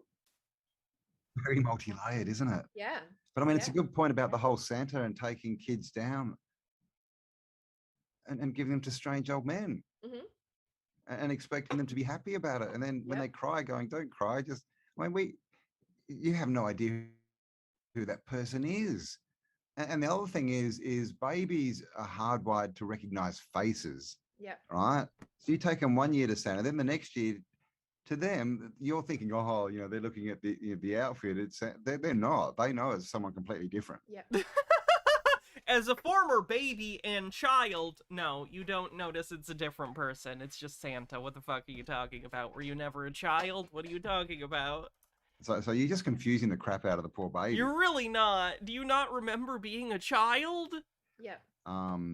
It's just a weird thing, you know, and the same thing as the Easter Bunny and the Tooth Fairy. Why do we do this? Why do we fun lie to our children and then not tell them the actual truth? Yeah. I mean, it's. Wait, do you think those are the only things people lie to their children about? Holy shit. Crazy. It just shows you how and this is a question we all sort of go through at some point, is what is all this crap? Why? And I guess the thing is we need to all hit that point and go, well, I'm not going to take it forward. Yeah, my parents went through it. They didn't know. I'm going to start doing something different. Let's make it more about time and you know, or going and spending time, you know, having a holiday every year or whatever. Yeah. You know, be the one to break that habit. I mean, Campbell, all this stuff, it can't be part of the new earth. No, absolutely not. This is all gimmicky, ritualistic delusion and rubbish. So the other interesting thing is that, you know, the way that we've just on the topic of skewering the trust issue between Santa and the creator. So like it's very similar to Santa. this very tall, big, old fatherly figure. I'm just going to stop it there. Hang on, let me plug back in. It is based on, you know, a solar event. So it's definitely even a book. It's Christmas all around the world. And of course, it's associated with you know, so many things: fairies, dwarves, as we can see in these pictures, Smurfs, Yep. you know, all these, you know, mythical creatures, right? The kind of creatures that, I don't know, you might see if you're on mushrooms. Exactly. Jesus Christ.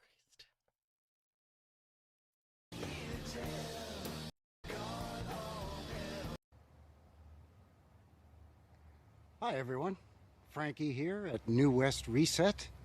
How's it going? Welcome back. Thanks for coming by to visit me here again today. Today I want to do a little bit of a walking tour of my another couple of streets here in my neighborhood here in Calgary. I live in the Beltline in an area called Sinalta, which is just downtown is kind of east of where I am here. And the Beltline sort of runs east to west from downtown, about 12, 15 city blocks or so. So right now we're in Sinalta, where I live. And I just wanted to take you up and down a few of the streets here in my neighborhood because there's a lot of Victorian homes here in my area. And I thought I'd sort of kill two birds with one stone because a lot of them are beautifully decorated for the holidays. So yeah, I thought we'd take a little cruise down, check out some of the lovely Christmas lights and some of these suspicious looking homes at the same time. But before we get rolling here, I just want to wish all of you all the best for the holiday season. Merry Christmas, Happy New Year, a joyous Kwanzaa, however you choose to observe the holidays. I hope it's special, wonderful, and full of peace and joy for you. And I also wanted to thank all of you for all the tremendous support that you cruise and have a look around. Benigami says, wait, I get why fundies hate Santa. They hate critical thinking and skepticism. One of the things that Santa's story tells you is that sometimes adults lie to you, so learning critical thinking is good. They're afraid of the fragility of their own beliefs. They don't want children entertaining the thought even for a second. I think there's probably a little bit of that, but I think a lot of it is just that certain churches and certain versions of religion are very against any sort of other mythology, even blatantly, you know, openly untrue, just fun mythology. They don't like taking up the space of their mythology. But I agree to some extent about the thing you said. Sorry, the lighting is terrible, but this is the sidewalk right here, and then there's this little retaining wall, and then the front yard, and then the house. So almost every home along this stretch of street, this entire city block, is like this. It's very unusual. But you can see all of the homes. Well, I guess you can't really see them that well, I'm sorry. I'm not going to go shining a flashlight in these people's homes, obviously, but yeah, all of these homes, you know, they've got 4 or 5 steps to go up. A lot of them have a front porch or a veranda or a covered terrace of some sort. Most of them are 2-story, and they all have really low, I guess what they're calling basement windows. But yeah, definitely very suspicious. Anyway, let's keep motoring. So as you can see, very typical of the homes around here. 4 or 5 steps to go up to the front door. This one's got a lot of nice details on it. A little tiny window up on the top. But yeah, these homes like this are, they're all over the place in this neighborhood. And the story Does he think this is a mud flood thing? Because these houses are probably less than 50 years old. This is like the Americas. In North America, our houses are not that old. in this area, Sinalta, where I live, is that it's one of the oldest neighborhoods in the city because of its proximity to the downtown core. Basically, I can walk from my place, which is just 2 blocks from where I am right now, right to downtown in 20 or 25 minutes. And right in here, they've got a set of stairs going down to. Are you filming the side of this person's fucking house? What are to you some of the oldest doing? homes in this area. So, very festive, looking very nice. We're gonna just take a little trip up the top of this little hill here. We're gonna leave Sun Alta and go up into what's Scarborough up there. A little bit more of a hoity-toity neighborhood where I live in Scarborough up the hill here. So, again, the lighting isn't the greatest. My apologies. I didn't really think this out too. This looks like it was made of cinder blocks, and you're gonna claim this is a fucking mud flood building? Well here. Oh my god. A fellow should have, you know, come out a couple hours ago. But anyway, we're gonna kind of scooch around this here old church and have a look, and well, you'll see what I mean. It's definitely has some telltale signs of mud flood. Does it? To say the least. As I make my way up a very steep, Oh, I knew what you meant, Fenakagami. icy and slippery sidewalk here. You can see all kinds of crazy levels to get into this place. Stairs going up, more stairs to go up. You know, really low windows in behind the stairs. Vents coming out of nowhere. There's another door here. And it just keeps going. This is a very, very steep incline. It's probably a 10 or 12 degree incline. Really, really steep. Is that steep? As you can see. And this thing is just hanky as heck. Beautiful stained glass windows in it though. I'm gonna zip around to the front to the main entrance here. Still has the spire on it. And they've got it lit up very beautifully too. So hang tough and we'll have a peek. Okay, so here it is, the front main entrance. Hard to tell, but a really short, squat, stumpy door there. But beautiful stained glass I missed the above it. dussy. And then here's the tower with the spire. They've got it lit up. And there's a cross on top that's lit up as well. So they kept the spire on this one. And you can't tell, but the spire is actually covered in cedar shingles as well. So it's not copper or anything like that, or slate shingles. It's actually cedar shingles. It's pretty unusual. I don't ever remember seeing that before.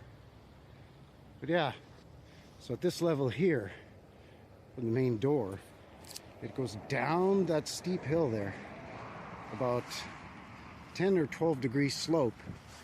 And I would say that the back side of this church compared to the front side right here is probably a difference of 15 or 20 feet in Yeah, they built it like that. elevation. The front being 15 or 20 feet higher than the back. So really weird, really, really strange. It's not weird. Jesus Christ. By the way, patron-only live show this month is going to be...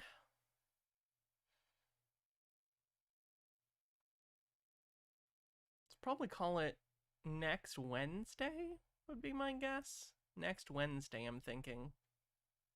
So, join the Patreon if you'd like to be a part of that.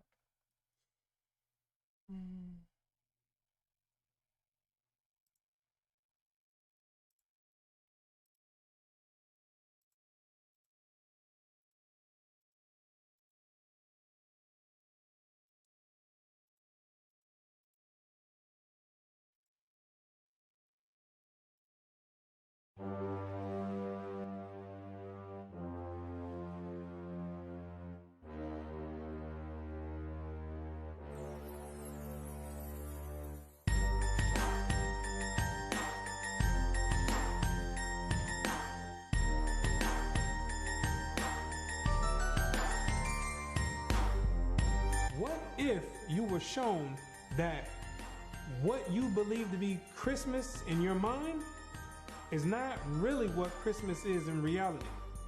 What if I proved to you that Christmas was surreptitiously subjoined to Christianity with the delusive intent to have those that follow Christianity to inadvertently worship Satan? You can't inadvertently worship something. What do you think worship is? is that not something that would require intent? By definition? What if it was shown to you that you've been systematically induced? Colorado Supreme Court ruled Trump is ineligible to appear on the ballot under the 14th Amendment. Really? Oh, that's gonna get appealed. Into partaking yearly in this satanic ritual called Christmas, and that you are responsible for empowering demon forces, and you don't even know it. Sounds crazy, right? I know. But nothing is ever what it really seems to be. You see, the problem is you don't ask questions. You just go with the flow, right? You've been taught to just do as others do. You've been programmed to go with the program. So I have an elevator pitch length history of what the mud flood was. Basically, there are people who believe that the world is... civilization is older than any of us know, and that history was faked, and that any sort of architecture that they like wasn't built today. It was built by some sort of secret progenitor civilization, and we just dug up all their old buildings. Because there was a mud flood that flooded everything with mud, and then we dug it up. And history's all fake. For example,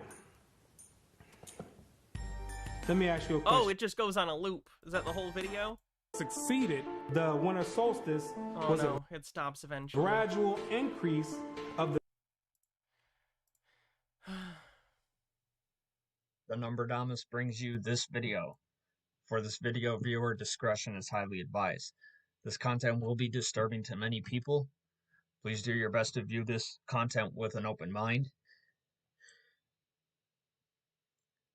If you're not ready to do that yet, the Numberdamus highly recommends that you view this video at another time when you're willing to do your best to open your mind to what this information is about, because this information is going to be disturbing. Doesn't understand architecture You will on the not bingo. find this information compiled anywhere else on the internet like the Numberdamus has put here together. Do your best to follow along. Stay calm. Everything will be all right. We'll watch the numbers.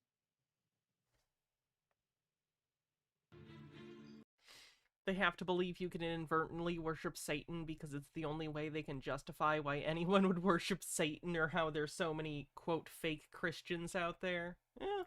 The Nativity Feast, the first concept of celebrating Christmas, 1225 of the year 336. The next thing we have is the Nativity Story.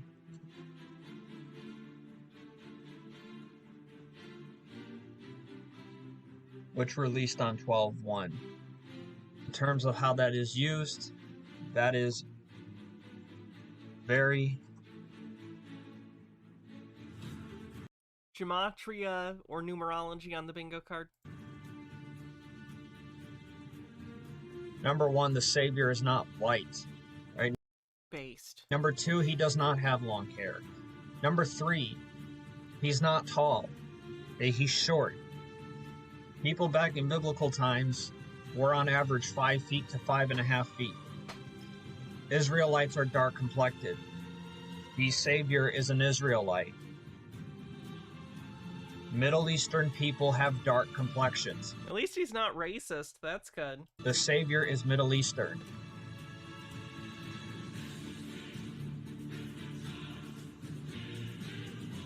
White, long hair. 149. Middle Eastern, short hair.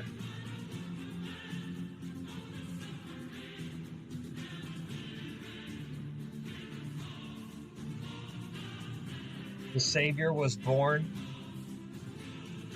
on Thursday, the 4th day of the week. The pyramids completed on Thursday, the 4th day of the week.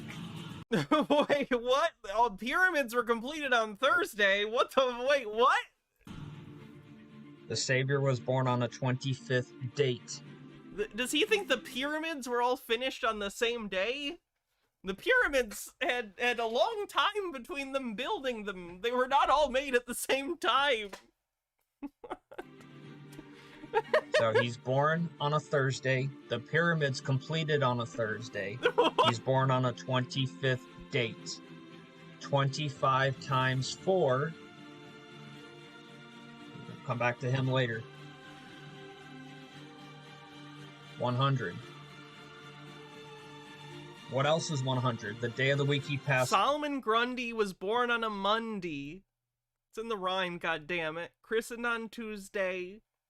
Married on Wednesday. Grew ill on Thursday. Got worse on Friday. Died on a Saturday. Buried on Sunday. This was the tale of Solomon Grundy. On Wednesday.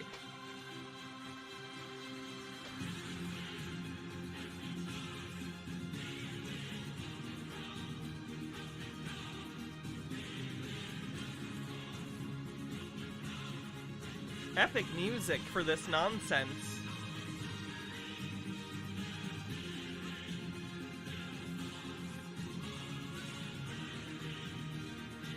Wednesday, 369. Body positions on the cross. What?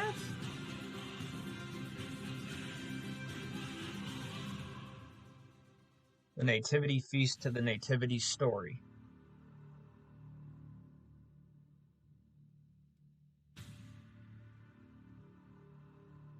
Here's the numbers. There are 6s. Here are the 8s. Too many 8s. What are the 88s connecting to? Just showed you a picture of the horned goat just a few moments ago. The satanic statue, Baphomet, the horned goat, is 88.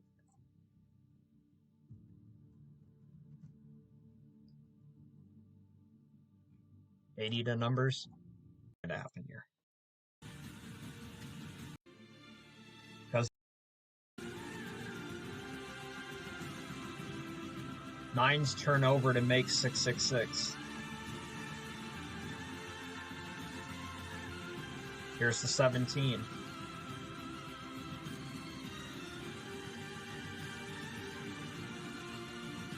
Because the 0 has no value.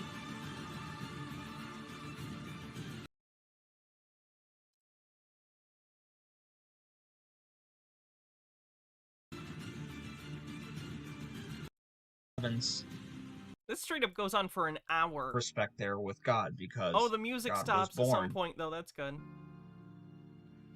Christmas.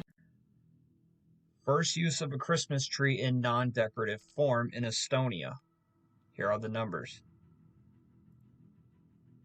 Right, this demonic holiday. How that is used, that is okay. That can go in purple. That's fine. There's nothing wrong with that. Who is this guy? I don't know. I found him today. That's okay. 1/21/1441 to this 12/25/1777.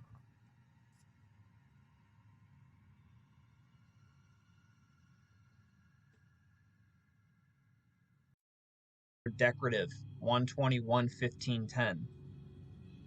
Jesus Christ, this poor guy. History of Christmas. Ah, the traditional Christmas. Family and friends gathered round the fire, exchanging gifts, getting drunk on mead, upturning the established social order, threatening violence to party poopers, and children waiting in terror for a Yuletide whipping. It's my favorite time of the year. Not quite what you had in mind? The history of the midwinter holiday we now call Christmas is much longer and much spookier than you might think. Today, we consider Halloween to be the one true haunted holiday. It began as a celebration of the end of harvest at a time when the amount of food that was stockpiled for the winter had life and death consequences. People faced the coming winter with trepidation and naturally reflected on their mortality at this time of year. So they honored their dead and invented customs designed to ward off the dark and dangerous specters of death. If Halloween marked the beginning of the deadliest time of year, an even more dreadful time occurred 2 months later at the end of December in the heart of winter, when scant sunlight gave way to long, dark, malignant nights. At the winter solstice, the longest night of the year, ancient Germanic and Nordic people celebrated the festival of Yule, which involved a variety of spooky rituals over the course of several days. Their chief god, the one-eyed Odin, was called Julnir, or the Master of Yule. He was said to ride through the night sky on an 8-legged horse named Sleipnir. He leads the wild hunt, a horde of elves, Was that the horse that Loki gave birth to? fairies, and spirits of the dead, riding black horses, blowing horns, and accompanied by black dogs. His band of ghostly warriors gallop forth from the halls of Valhalla in mad pursuit, hunting out their enemies to tear them to shreds and calling forth the spirits of deceased loved ones and any limbs they harvest in the coming year. But you didn't want to be caught out of doors when Odin's spectral horde rode past. Witnessing the wild hunt was a terrible omen of famine, plague, and war, or at the very least the observer would be dragged off to the underworld. This horrifying specter is the origin of jolly old St. Nick's nighttime ride, then be boiled and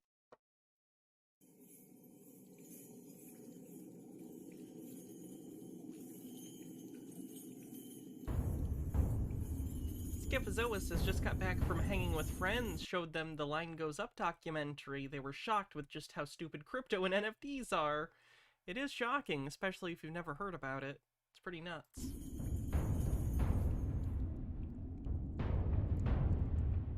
Yo, what up? It's Donut, and in today's video, we're gonna cover the occult history of Santa Claus and its esoteric. Thinking Santa's evil because of Krampus is weird too. The dynamic of Santa and Krampus is analogous to God and the devil. God blesses those who are good and uses Lucifer to punish those who are bad. Meaning, Saint Nick's, which is weird in its own right, but that's a different discussion. Dark past that you were not a skull thrown would smell.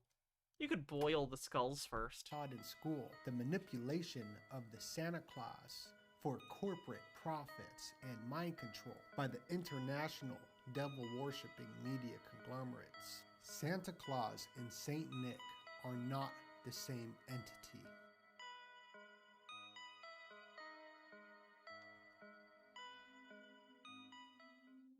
Santa Claus is known for his long white beard, furry baggy clothing, and just being a little bit overweight. St. Nicholas was known as a thin, nicely dressed man, pretty much the exact opposites of each other. The cult of St. Nicholas was a huge cult.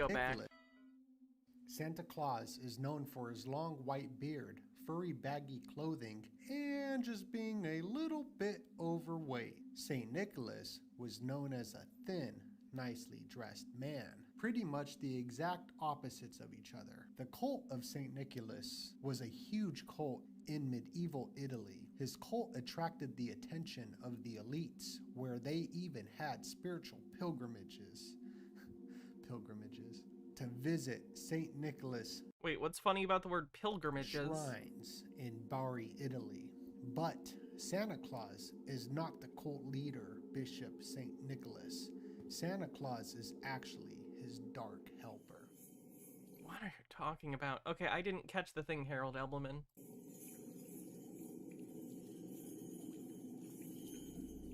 Santa Claus comes from the medieval Dutch Sinterklaas. He wore a red robe, riding a white horse with a bag of presents for children. He had a very evil helper named Black Pete. Black Pete is actually who our beloved Jolly Santa Claus is symbolized as. No! Zwart Pete is, we went over this last week. You're not gonna explain Peter. Black Pete again. It's not this. It's not a zombie guy. It's an excuse for people to do blackface, basically. Was another name for Satan. His job? To drag sinners to hell. This brings a whole new meaning to the idea of the naughty list. He was known as Black Pete because he would go down the chimneys and then he would be covered in ashes. We literally watched this last week, didn't we? Or is this another one that Saint mentions Nick Black or Pete? Sinterklaas. It was Black Pete who went down the chimneys. There is moved the Plavansky, and Lucius are New Age code words for Lucifer. Hans Trapp sold his soul to the devil, disguising himself as a scarecrow by stuffing straw into his clothing. He began to prey on children.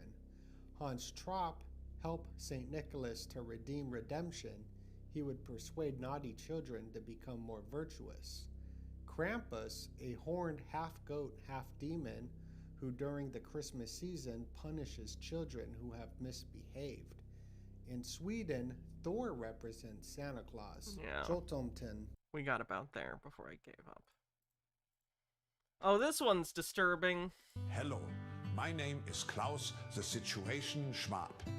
This Christmas, cuddle up with your loved ones while you enjoy a delicious holiday feast of new ferns and crunchy crickets, and pop in a very special collection of songs. The Word Enslavement Forum presents Waxsmith Hits 23. I'm dreaming. So this is like what your annoying uncle is watching these days, in case you're curious.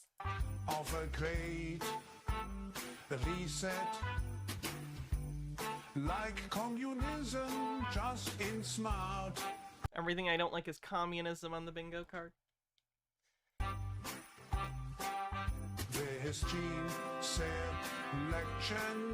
and eye detection and tone surveillance everywhere. Like COVID here. And intro there. Live from London, this is BBC News. Yeah, thanks to the BBC for the intro there. You know, the mainstream propaganda that's being funded by extorted funds from people in Britain. Taxes. And that's... Or your TV license fee. It's totally true, by the way. How the mainstream media is. I've been on it a couple times. I've only been on a few times, because every time I went on, I would expose things like the Federal Reserve. Well, what you've just described is the same with the Federal Reserve. No one really knows who owns the Federal Reserve. Oh, no, come on, you can't say that. The Federal Reserve has been around for 100 years. They're Who a owns it? notable operation. They're somewhat similar to central banks all the way around the world. You cannot say that nobody knows who owns the Federal Reserve. Well, do you know who owns it? Isn't it owned by major banks? See, no one knows. Isn't that it? No one really knows. There's no actual conclusive evidence. Jesus Christ. Adrian says, why are they always afraid of the Great Reset? Their entire worldview involves everything changing and them no longer being on the bottom. Wouldn't they want it in the ground floor? No, they want a Great Awakening, which is a good thing. That's what you're describing. The Great Reset is a bad thing. The specifics are going to be dependent on who's thinking it. Yeah, they cut the commercial right after that, and I was never invited back on. But as soon as they did cut for commercial, the host there, Stuart Barney, started laughing and said that was great. And I thought he'd be kind of mad at me because I kind of made him look like an idiot.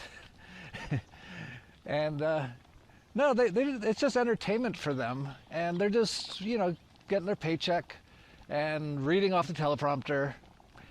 But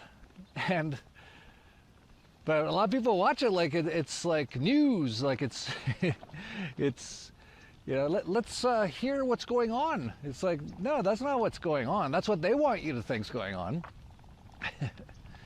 And they're all just actors, all those teleprompter readers. The BBC doesn't air paid-for commercials, but they do have interstitials for their other programs. Anderson Cooper, I call him Mr. Anderson, an homage to the Matrix. He's CIA. He's been CIA his whole life. Same with people like Tucker Carlson. All of them. If they're on the mainstream media, especially in the U.S., they're all CIA. And it's there to basically keep you uninformed. It's the exact opposite, just like everything, of what's really going on, and try to move forward their agendas. It's incredible. So we basically live in the Matrix. Matrix on the bingo card. And Finnikagami says it both amazes and disturbs me how many people can be so weird about a day that literally stopped a world war for a day, and people like this sometimes, like something like that is insidious. we also kind of live in the Hunger Games too. All these dystopian movies that people think are just movies, but they actually describe Predictive programming on the bingo card. real life. And we're really seeing it all now with the like in the Hunger Games, they have the Capitol, which they didn't even name something else. They called it the Capitol, you know, Washington D.C., the Capitol, and how everyone there all has It's a stand-in for any capital. What? For any, like, it could be Pyongyang. It could be anywhere with political elite at the expense of the others who live on the outskirts of the empire. Jesus Christ.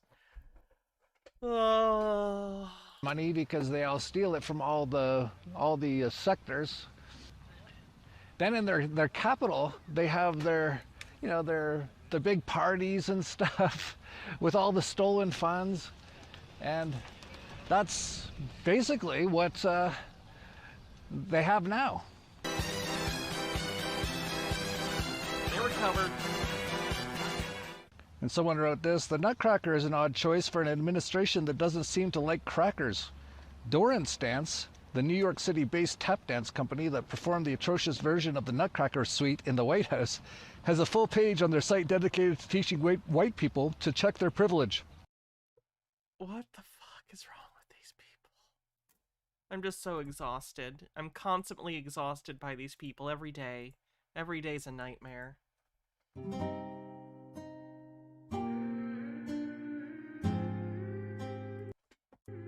Your family. Merry Christmas. Hope you all are having a wonderful time with your families, making memories. Today, we wanted to discuss the secret dark origins of Christmas. And look, our intention isn't to ruin Christmas, like, enjoy your Christmas. But at the same time, we shouldn't just blindly celebrate holy days or holidays without knowing where they came from. Like, did you know that it was once illegal in the US to celebrate Christmas? Yep. Well, this is obviously a touchy subject for many families, and although it could be a dark history, Hannah is exasperated on the bingo card. I don't think this means we have to throw away Christmas or become the Grinch, even though he's kind of the good guy in this situation. But still, that's how they get us. They mix true values of the family and being generous so that you're labeled a Scrooge if you don't want to celebrate Christmas. However, that doesn't mean there aren't some strange hidden histories within this holiday, and it's worth to check them out, possibly even asking the question, why do we celebrate this holiday? Most of us raised on this corporate advertised version of Christmas, shiny Coca-Cola Santa, but where did this come from, and how did this become a Christian holiday? Well, no matter what, we all grew up on Christmas, made many memories, and at least for me, they've all been positive. Forgetting the strange material desire fed to kids for wanting a big present at the end of each year because it was advertised to them on the TV. That's the hard part, because there are some strange dark associations in this Christmas story with children that I feel shouldn't even be a part of this special day. Yet, when we look back at history, it's quite shocking to realize what Christmas is truly based on. So with that, let's get started.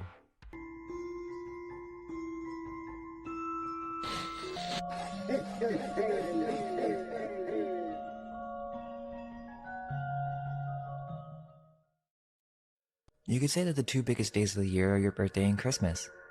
This is what children dream about all year. Or at least, this is how we were programmed to think. This materialistic outlook where truly most kids only care about Christmas or their birthday because of the presents. How can you blame them? As most of us were programmed by the television to want a certain product, and we would put it on Doesn't understand their problem is capitalism on the bingo card. our Christmas wish list. Did I want cabbage postcards sent to me? Yes, please. Waiting all year to Not an AI voice, he just sounds like this. get that special toy, video game, whatever it was, you couldn't fall asleep at night knowing that Santa was going to bring you what you most desired. So what is a gift? And why presents? Why do parents lie about this story? I'm not even kidding. My parents literally lied. My dad told me this story where he woke up in the middle of the night and actually saw Santa. And I would sit there as a little kid in amazement, visualizing this story. Yeah, it's supposed to be fun. I also caught them wrapping up presents one night, but they told me, go to bed. Yet I never suspected anything. I truly trusted them until I was like 10, maybe older, that Santa Claus truly existed. Yeah, that's about the age people figure it out. I'm sure there's If anything, it's a little late. other children that get taught earlier, but not everyone figures it out because they want to believe in Santa, which is really strange. Because the excuse that we tell children for doing this is so that they have something to believe in or to not ruin a child's magical imagination. But that's complete BS because anytime a child starts to go off from the mainstream, most modern parents just get them to do what every other child is doing. Santa is mainstream.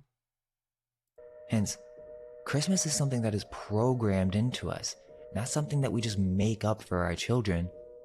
Our parents and their parents were programmed with these. Again, it's a tradition. Like, there is an origination to that tradition, and it's not nefarious, and just because it's different now than it was then doesn't make it nefarious either. Same exact story. And it's just like the Cabbage Patch Kids. This video isn't directly connected to that series, more like a holiday special, but it does have its connections, as one of the earliest movies is Santa Claus from 1898. This first Santa Claus movie involves two orphans, it would seem, being put to sleep by a maid or midwife as they go to bed on the night of Christmas. Then strangely, an old man in a costume sneaks into the house through the chimney in the middle of the night and puts toys in the kid's stocking. He's also carrying a chimney sweep, which was used for spanking children.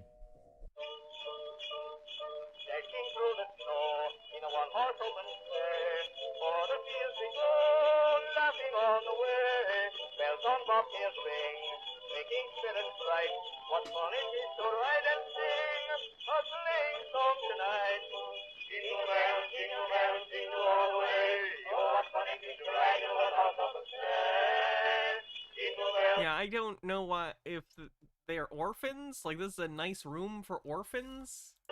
Does he just think because there's a nanny that they're orphans? Nannies were like a rich person thing.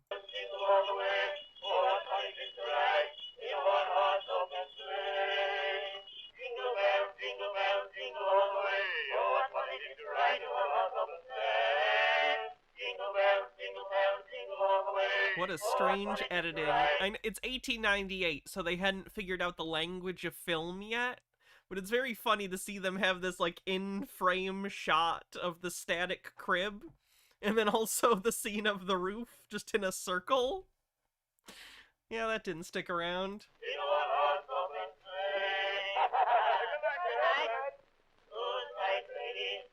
Oh.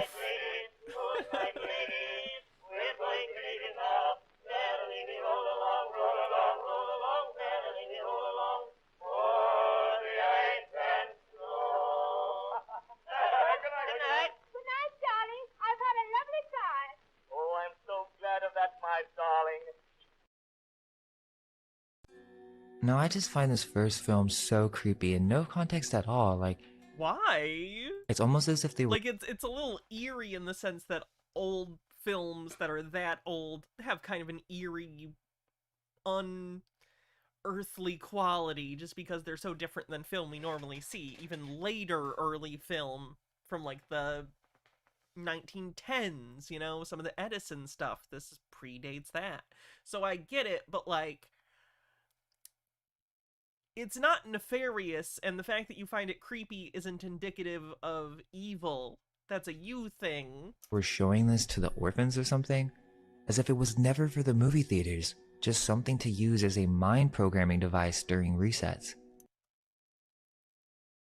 No, this was early film. All there was short film. Movie theaters, the way you're describing, didn't exist. There were like traveling exhibitions of moving pictures, but it wasn't a movie theater in the modern sense. So no, I don't think you even understand the world you're talking about.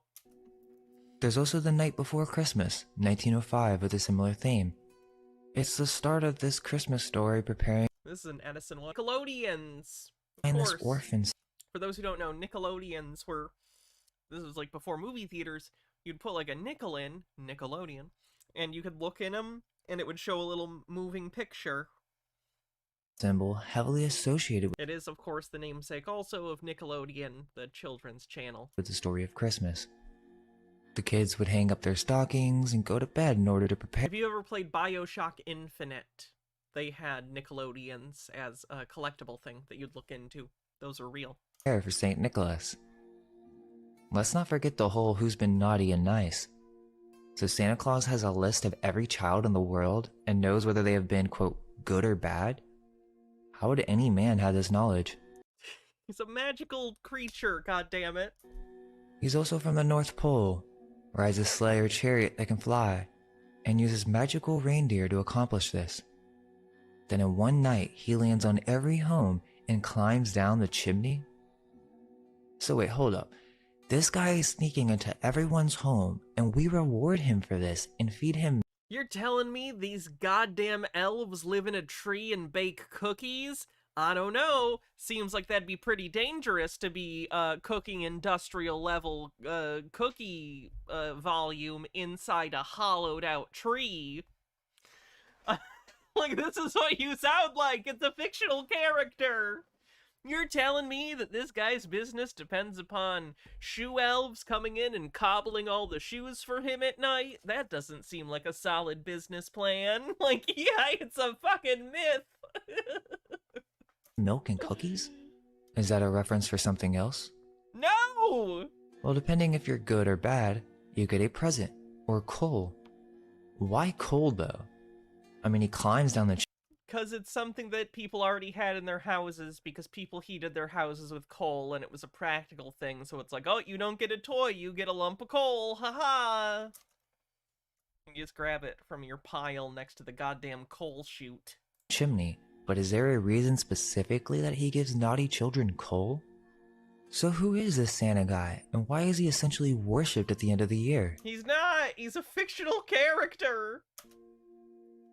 Santa Claus, also known as Father Christmas, St. Nicholas, St. Nick, Kris Kringle, or Santa, is a legendary worldwide known figure who supposedly has You were told it was a fiberglass his origin in Western Christian culture, but we'll take a look at that shortly.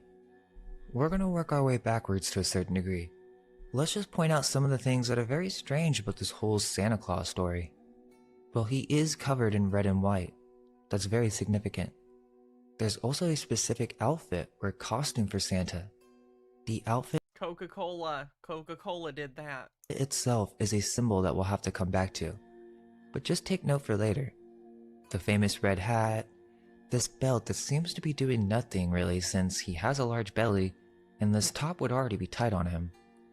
There's also the It's a design element, it breaks up the outfit. entire mall thing where children are brought to come sit on some random guy's lap that has been working there all day, and in many cases these people were actually drunk and did not care, yet are What? That's a trope. That doesn't mean it was the norm. Fredikagami says it's almost like magic is an absurd concept. Maybe you should think about that next time you think about your magic flood of mud that comes out of nowhere, sir. parents brought us to come make a wish in a stranger's lap, and most of us were probably I wish I had a real job. pretty Santa, this year bring me a real job or a modicum of self-respect. horrified to even tell him what we wanted for Christmas. We mentioned that Santa is breaking and entering into everyone's home. He sees you when you're sleeping. Santa kind of looks like he's trying to show off his butt. Like, this is... this is just me, if Baja's around. Right, said Rob. Thanks for 2 months. I have to pee real quick. So I'm gonna go pee, and then I'll be back, and we'll keep going with this video. Ugh.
Fennikagami gives 100 bits and says hype for chair, kicks off a hype train, 39% to level 1.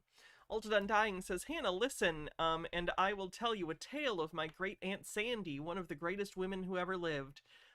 She us to work to buy all her siblings gifts, but couldn't afford any for herself, so she gave herself coal and said she was bad. Oh. Oh. He knows when you're awake. So, yeah, while the children are sleeping. And I guess people think that's just fine. But he brings a big red bag full of presents. And also coal, after coming down a chimney that would be physically impossible for any man that size to go through. The story goes that the reason He has Alex Mack powers. Obviously, he turns into Mercury. red and white is because he was just a creation of the Coca-Cola advertisers. And this is true. That particular image of him, sure. As before Skipazoa, thanks for 100 bits. 1931, you can find many depictions of Santa with different colors. But when Coca-Cola came in, they really finalized the final look of what we now call Santa. Does following such a huge quantity of these people erode your empathy for big disasters? Like, it sucks when bad things happen, but statistically that bad stuff happens to people like this too? No, not at all like that, no. I try very hard to hold on to my empathy for all of these people, and it makes it really hard, but it's something I need to do. Because otherwise I'll just be a really angry person. So I do my best. However, I do believe there is a reason other than Coca-Cola that we landed on these colors, and you can find this exact color scheme in older depictions. The Santa that Americans know is actually more of a Christ figure with literal translations meaning Christ child or little Jesus. There are also suspicions that Santa may have castrated his reindeer. I mean, that's just responsible. You're supposed to spay and neuter your pets. As male reindeers shed their antlers in the winter, yet they are never pictured antlerless. They're magical. So either they are female with male names, or there's something else going on. Why wouldn't they be female with male names? That's fine. Who cares? Also, it's magical. It's also possible that these are not their names, but actually positions or occupations of the reindeer. Christmas parties, Christmas trees, the star or angel on top, the stockings over the fireplace. All of these have origins, and many of them were quite dark. Yet, every year, millions, if not billions of people around the world blindly participate in this yearly ritual. Santa Claus has multiple variations around the world. It's important for us to compare them in order to fully have an understanding of what Santa Claus really is or represents. Some countries celebrate him as a gift giver, and others celebrate him as a historical religious figure. Which is interesting, because the Jewish people are the only ones who don't have a Santa Claus, and they don't celebrate Christmas. What? What? No! What? Oh god, you think everyone in the world other than Jewish people celebrates Christmas with Santa? Oh god. I find that very strange, for they are deeply connected with the story. Even the modern branding of Christmas, Christmas carols, famous movies, are made by Jewish peoples. Okay, there's a lot of Jewish people in the arts. What the fuck? Supposedly, even Santa's. Forrest Espion says, will there be time for this? Hey guys, Morg here. Oh, probably not. I'm like super fucking over this shit, if I'm being honest. Like, in general, conspiracies, not that person. The Jew. Now keep in mind, What? this is no way an attack on modern Jews. Not at all. But we are investigating the origins of many of these practices, and that leads us to the history of religion itself. The Jews being connected to the ancient Canaanites, Babylonians, or the Phoenicians who were in control of the Mediterranean and Myra and Lycia during the time of St. Nicholas. Catholicism is believed to be Fuck, I don't know, thinly veiled. the final version of Judaism, in which the worship of Christ is the final missing piece. St. Nicholas is said to have been more popular than Jesus, as we know Christmas is all about the values of Christ. But this is the tool in which they program much of their symbolism by disguising it with qualities of good or the gift giver. But who was St. Nicholas, and what is his connection to Santa Claus? St. Nicholas is where the supposed story of Santa Claus begins. St. Nicholas was an early Christian saint or Catholic bishop. These early bishops, and still to this day, wore the fish hat or the mitre, the Dagon fish worship, in early Mesopotamian cultures who worship Astarte, Diana of Ephesus, all of which have the same Venus crescent symbolism. Okay. I'm so goddamn tired. Ugh.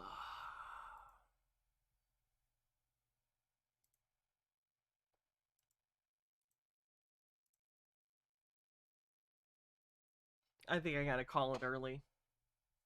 I don't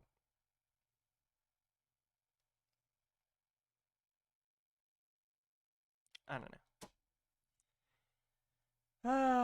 Fennikigami says, speaking of empathy, a recent drama has me thinking, has anyone noticed how many people, especially online, conflate friends, associates, and colleagues? A lot of people treat these things as interchangeable, and that friends are like relationships. Yeah, I guess.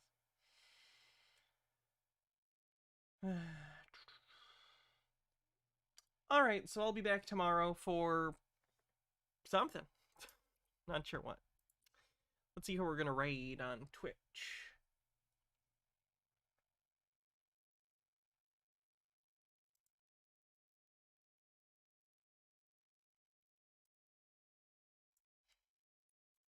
Alright. Have a good night, everyone. Like I said, next Wednesday I think it's going to be a patron-only live show, so if you want to be a part of that, join the Patreon. It's a lot of fun, and you'll gain access to previous patron-only live streams as well. I'll see you guys soon. If I don't see you, have a happy holiday. See you soon.